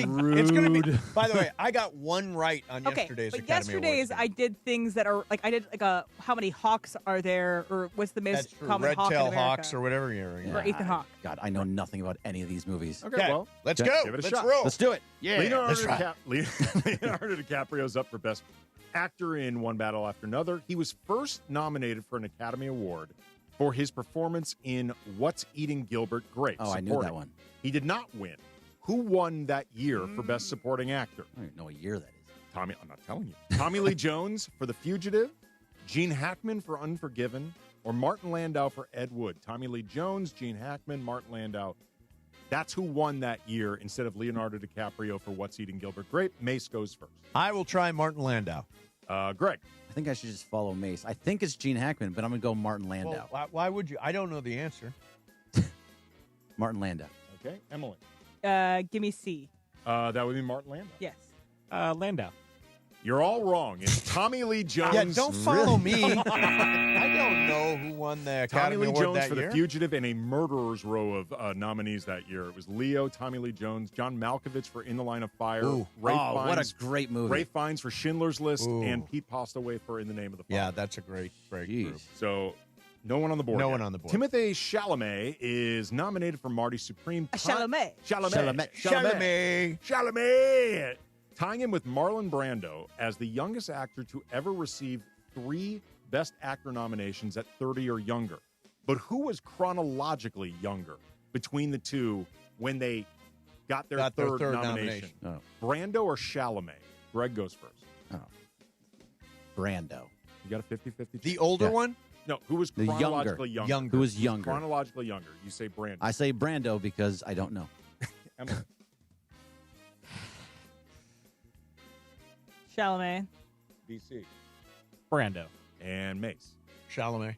It is Marlon. Let's go, Brando. Me and you right here. He was Right he was here. roughly 29 years old, 10 months when he got the third nom for Julius Caesar. Timothée Chalamet's been 30 for about a month. Yep. Okay. So Greg and BC on the board, Mace and Emily still looking. Emma Stone is nominated for her performance in Begonia. It is her 5th nomination at age 37, slightly off the pace of Meryl Streep, considered many to be the GOAT. She was 34 when she hit nomination number 5. How many times has Emma Stone beaten out Meryl Streep for an Oscar? Oh, wow. 0, 1, or 2. 0, 1, or 2. Emma Stone, by the way, 2-time Academy Award winner. 0, 1, or 2. She has beaten out Meryl Streep for an Oscar. Emily goes first. Once. DC. Once. Mace. Once. Once. The answer is, in fact, once. For the post, right? No, she won for La La Land, and Meryl Streep was up for Florence Foster Jenkins. Oh, yeah. That's Who a could forget totally Florence forgettable Foster movie. What a performance. Heard of One that. of my favorites ever. That was Yeah. compiling. I'm waiting for Florence Foster Jenkins 2. I want on 4K. the next chapter. Oh, that's the name of the movie? Jenkins? Yeah. I thought that was her role. That was the name of the movie. That is the name of the movie. Oh, I think it yeah. was the name of the movie and the role. Oh, okay. Well, you know. 4 actors. How much I saw it. I've never seen it. 4 actors.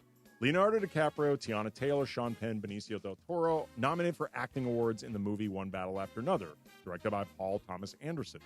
How many actors and actresses has PTA directed to an Academy Award win? 1, 2, or 3? 1, 2, or 3 actors PTA has directed to a win. BC goes first. I'll take 2. Mace. 1. Greg. I like that you shortened it to PTA. Kids call. That's what everyone calls That's it. what everybody I was calls thinking them. PCA, All PTA. of I'll us. go 1. Yeah. Not everyone thinks in baseball, Greg. I do. And Emily. 1. The answer is, in fact, 1. Oh, 3.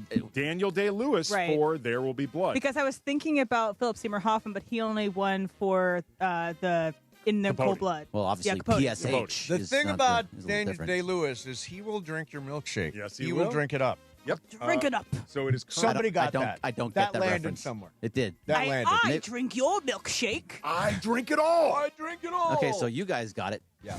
I'm an And oil a man. lot of people listening. It's in. Brian's like, There will be blood. I'm doing an impression of John Houston. Ladies and gentlemen, I'm an oil man. Greg is up. You're up right now with 3. Which is Everyone amazing. else has 2. Which of these Come on, Brian. veteran actors or actresses not a first-time nominee? Not This a year? first-time. Go to yes, Greg first. This year. Oh, wait, well, it's not time yet. Not time How many yet. are left? Delroy Lindo from Sinners, Stellan Skarsgård from Sentimental Value, Amy Madigan from Weapons. Who's Lindo, the first-time nominee? who is not a first-time nominee? Oh, not a Lindo, first-time. Skarsgård, or Madigan. Not a first-time nominee. Mace goes first. I'll try Madigan. Skarsgård. Emily. Madigan. Madigan.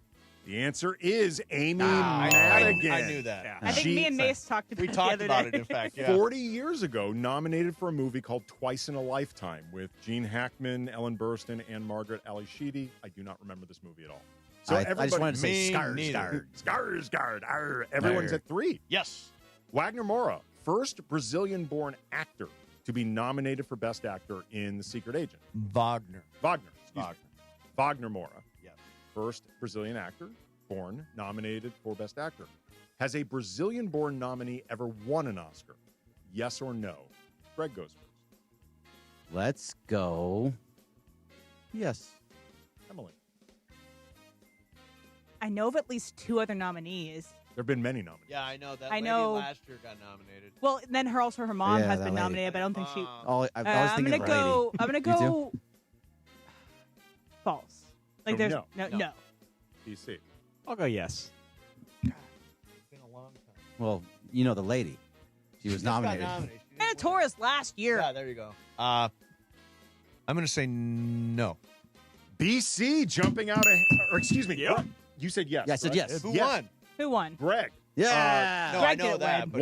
But Walter Salas, 2024, for the foreign language film I'm Still Here. yeah. Oh, Yep. wait a So, minute. I just actually watched it No, last that's night. not an That's acting. not an actor. I said Brazilian-born nominees. I didn't say actors. I No, said you did say actor when you, did asked say us. actors. Did I say actors? Yeah, Yes. you said actors. I don't think I You did. Yes, you did. 100%. Let's play back the tape. I don't think you did. No, he I said don't- actor. I don't think 100%. He either. said actor. Totally with BC. Yeah. You said yeah. acting awards, which is why I double checked. You on did this. say acting awards. Well, okay, all right. Then it's off the board. If Sorry. I misspoke, yeah.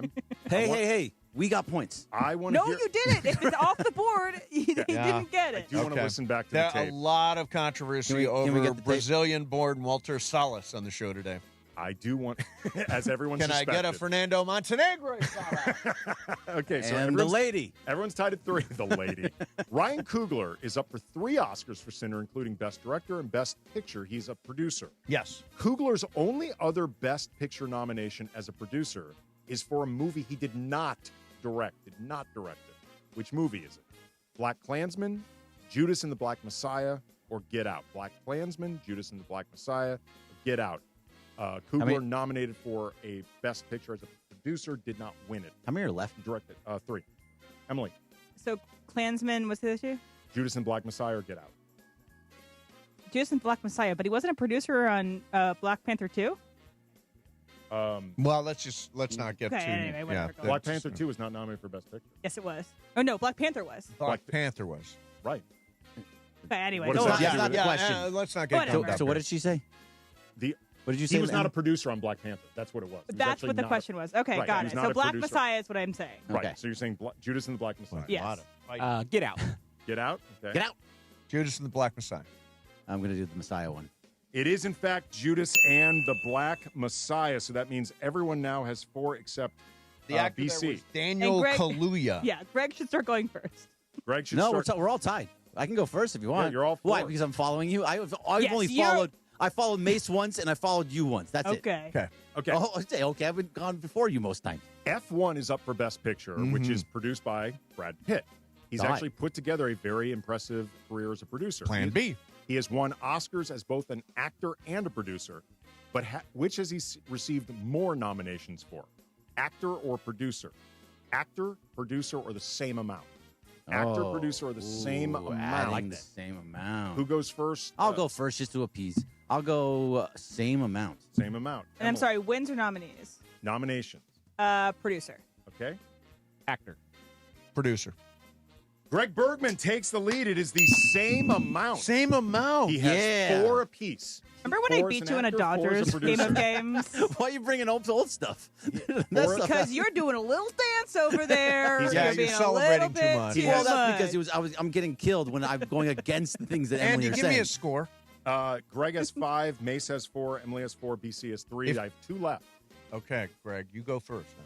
Oh, I'm ahead. I have to. Chloe Zhao, nominated for Best Yes, Director my for the favorite. movie Hamnet.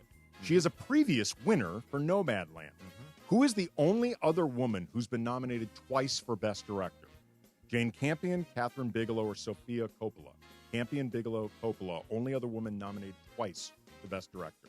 I'm going to, because I've seen all these movies, I'm going And to know go all these women. Bigelow.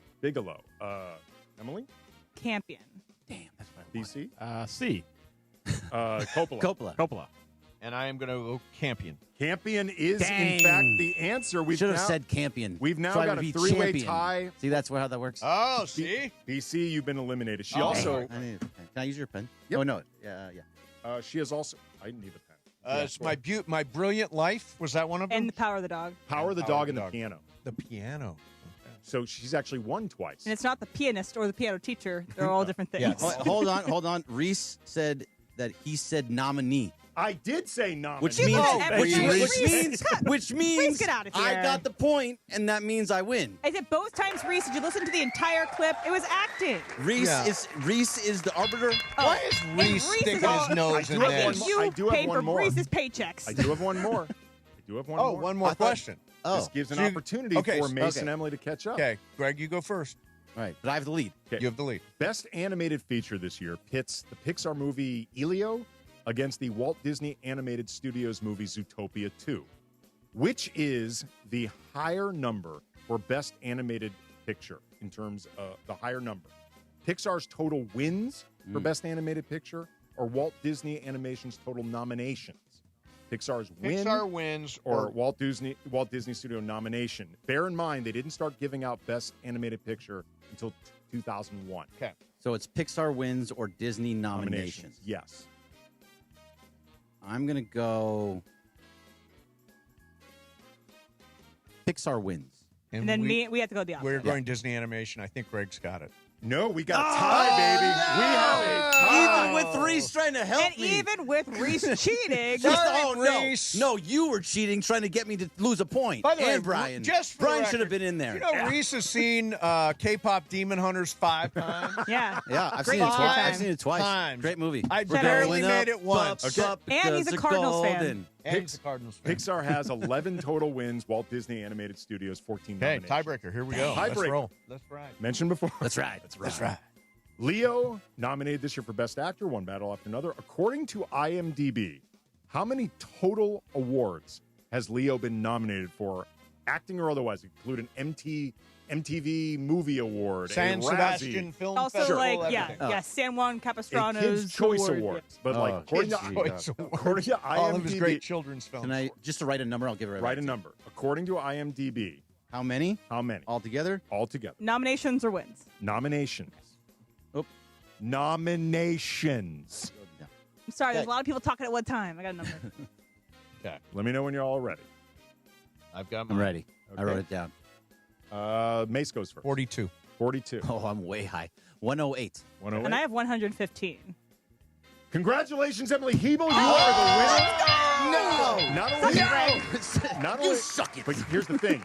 You missed by over half. According to IMDb, 327. Is that right? Nominations. Oh, my goodness. I thought 108 was going to be high. No one's going to go that high. Look at his IMDb page. A lot of stuff. I'll be the bigger person. Good job, Emily. Yeah. You know more about film than I do, which is absolutely true. Thanks for nothing, Reese. He sent the clip. He said he sent the clip. Thanks for nothing, Reese. Yeah. Don't play it. Go listen to Golden. Doctored. AI did it. AI did it. Going up, Go listen to Golden. All right, there you have it. Controversial. Very controversial. That was fun, though. By the way, you're listening to KSPN Los Angeles, a Good Karma Brands radio station. Bergman, thank you very much. Oh, we'll do a quick Dodger hit. We don't have to. Nope, we don't have to. Okay. We can if you want, but we don't have to. Do it. The Dodgers are going to be in spring training pretty soon. Pretty soon. All right, that's brought to you by Hard Rock Casino Dajone, the easiest drive from downtown LA. This January, Unity members can enter to win the Drive the Dream Corvette giveaway with drawings every Thursday. Learn more at casino.hardrock.com/Dajone. Hard Rock Casino Dajone. This is how SoCal plays. I learned so much Dodger baseball there. I mean, that's what you get. Super Crosstalk coming up next. Mason and Ireland, 710 ESPN. The home of Rams football. And now the home of The Rich Eisen Show. Weekdays 9 a.m. to noon. KSPN Los Angeles. A Good Karma Brands radio station. Your Lakers, your season, your home. Tomorrow night, the Grammy road trip makes stop number 3 for a Western Conference throwdown in Dallas. Rui to LeBron, slam dunk. They forgot about LeBron, and he made a beautiful cut down the middle and dunked it. It's Lakers versus Mavericks. Coverage begins tomorrow night at 4 p.m. The Lake Show lives here. 710 ESPN and the ESPN LA app. LA, your Rams are in the NFC Championship game against the Seattle Seahawks, and a trip to Super Bowl 60 is on the line. If you want to experience playoff moments like this in person next season, becoming a Rams season ticket member is the best way. Enjoy home playoff ticket access, interest-free monthly payment plans, and stadium event pre-sale access. Visit therams.com/2026. Again, that is therams.com/2026. Don't miss out on any of next season's action and become a Rams season ticket member today. The following is a paid advertisement by Family Vacation Getaways with the purpose of soliciting sales of vacation ownership. For complete details, visit FVGradio.com. If you want a 100% complimentary stay at a luxury resort in Cancun, airfare not included, then Family Vacation Getaways is your ticket to paradise. See website for complete details. We're giving away 5 days and 4 nights to the first 50 callers who can name an animal that lays eggs and is not a bird. An animal that lays eggs and is not a bird. Do you know it? Call now, 800-417-6411. 800-417-6411. You're also eligible for an exciting bonus vacation to Orlando, Florida for just $498. And don't worry about anything ruining your plans. We can extend your travel up to 18 months. Name an animal that lays eggs and is not a bird, and you get a complimentary Cancun resort stay and an optional bonus vacation to Orlando for just $498. What are you waiting for? Call 800-417-6411 and give us your answer. The proceeding is not a contest and is a paid advertisement by Family Vacation Getaways and not sponsored by this program or its affiliates. KSPN AM 710 Los Angeles. It's the greatest segment in LA sports radio history. Oh my God. When the shows come together for magic on the radio. It will only grow stronger. Super Crosstalk. It's time for Super Crosstalk.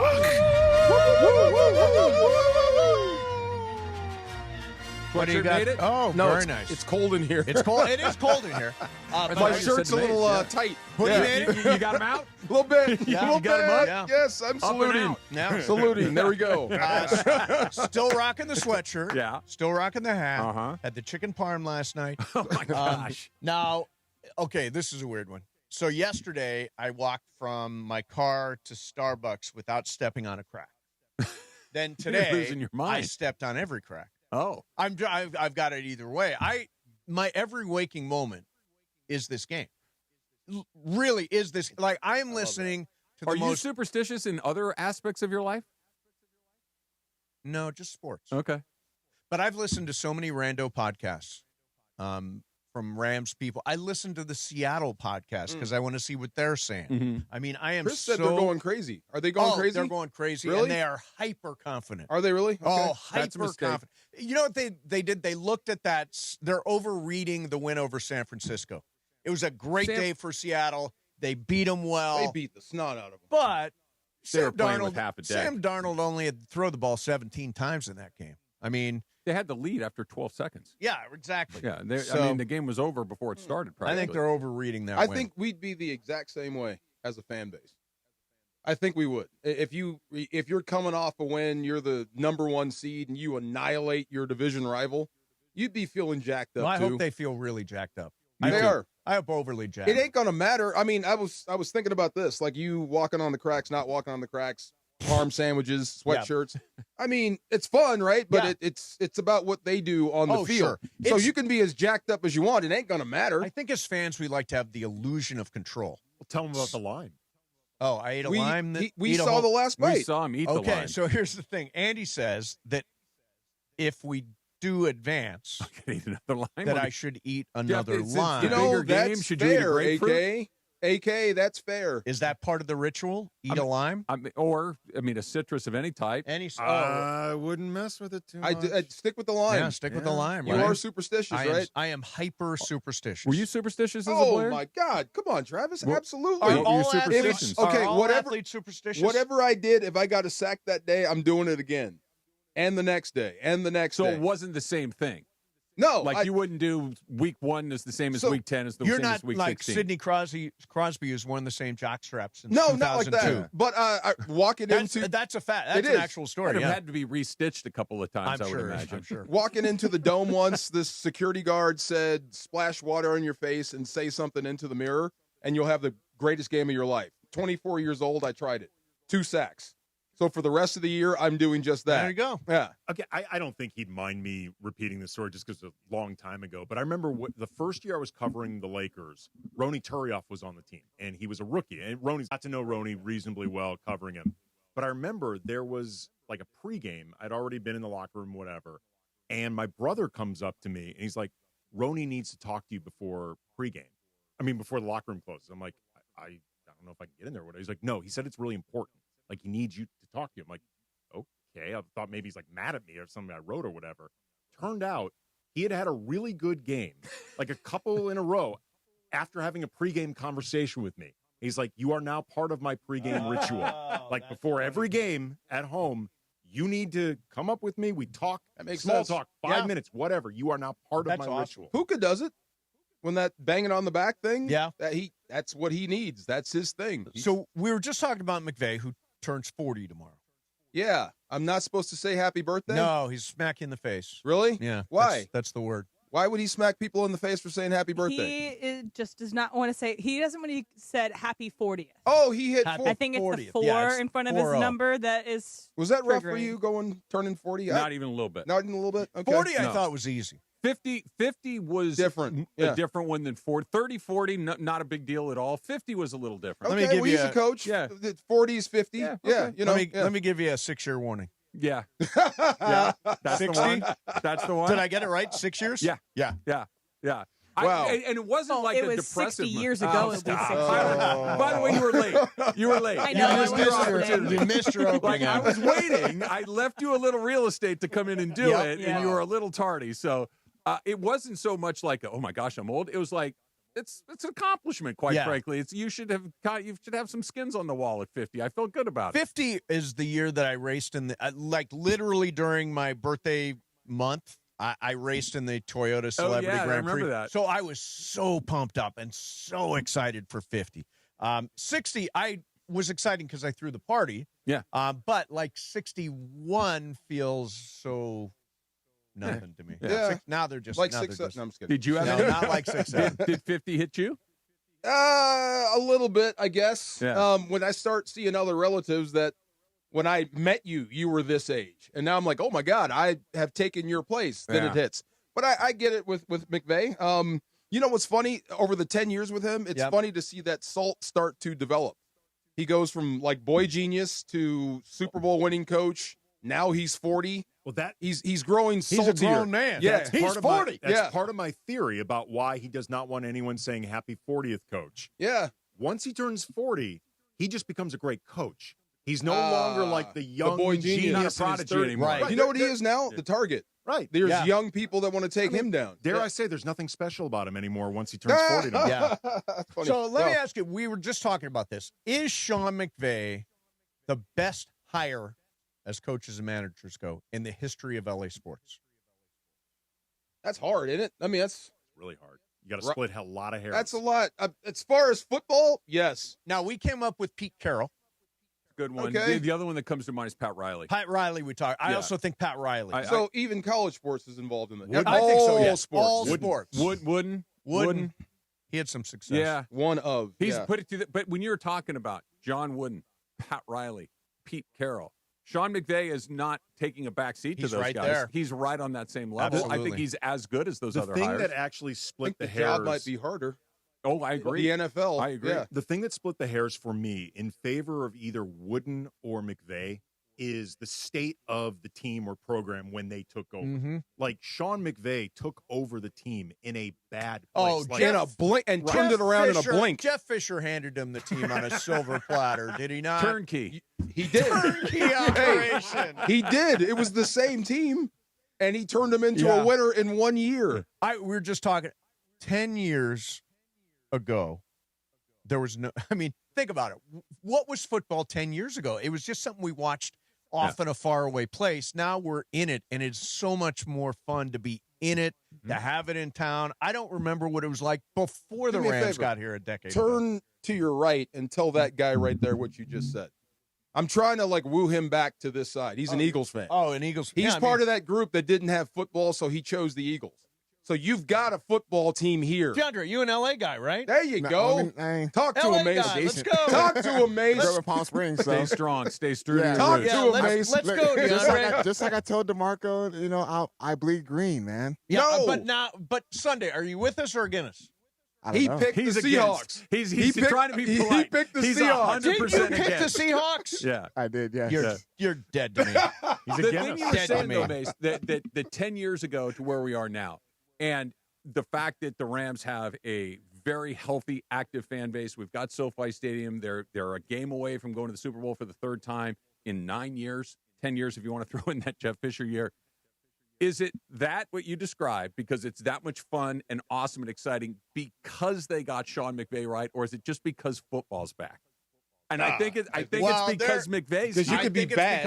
I do too. If we had a terrible team, That's it what would I'm not be the saying. same. In an alternate timeline, if Jeff Fisher lasts for 3 or 4 years and they go and they hire Brian Daboll, who's here for 3 or 4 years, and it's just this same old stuff again, it's like if he doesn't, it's here, but who cares? If we're the Jets, and operate not even like necessarily them, the Jets. If Fisher if you're doesn't the get Atlanta blown Falcons, out, if he just doesn't get blown out by the Falcons, right, he may still be here. Put it this way, and let's all be honest about this. How much excitement really was there when the Rams first returned? I can speak for myself, and here's why there was some for me. I was a Rams fan as a kid. Sure. So getting them back was like, unlike DeAndre, it was an easy jump back into. Right. Because now when they left, I'm not rooting for a team for St. Louis. Unless you were somebody who lived here and had experienced Rams fandom. Like, in all honesty, there was not a lot of buzz. Like, there wasn't. Like, in the same... You had to be a fan of a certain age to have and that by the way, excitement. like Travis, and we brought my mom on to explain this before. As a little kid, I was a Rams fan. Mm-hmm. As a little kid in Toledo, Ohio, I was rooting for the Rams because my dad was a Cowboys fan, my mom was a Steelers fan, my brother was a Raiders fan, and I wanted to pick a team that was in it every year, and those were the days of Chuck Knox and many different quarterbacks. Chuck. Yeah, there you go. Lawrence McCutcheon, my all-time favorite player. Clutch. We had Dieter Brock. We had Burt Jones. We had Dan Pastorini. We had Joe Namath. We had John Hadel. We had Pat Hayden. Pat Hayden, Yeah. exactly. If And you ultimately, Vince Ferragamo was the guy that got us there. If you ever talk to Eric Dickerson, bring up Dieter Brock and then stand back.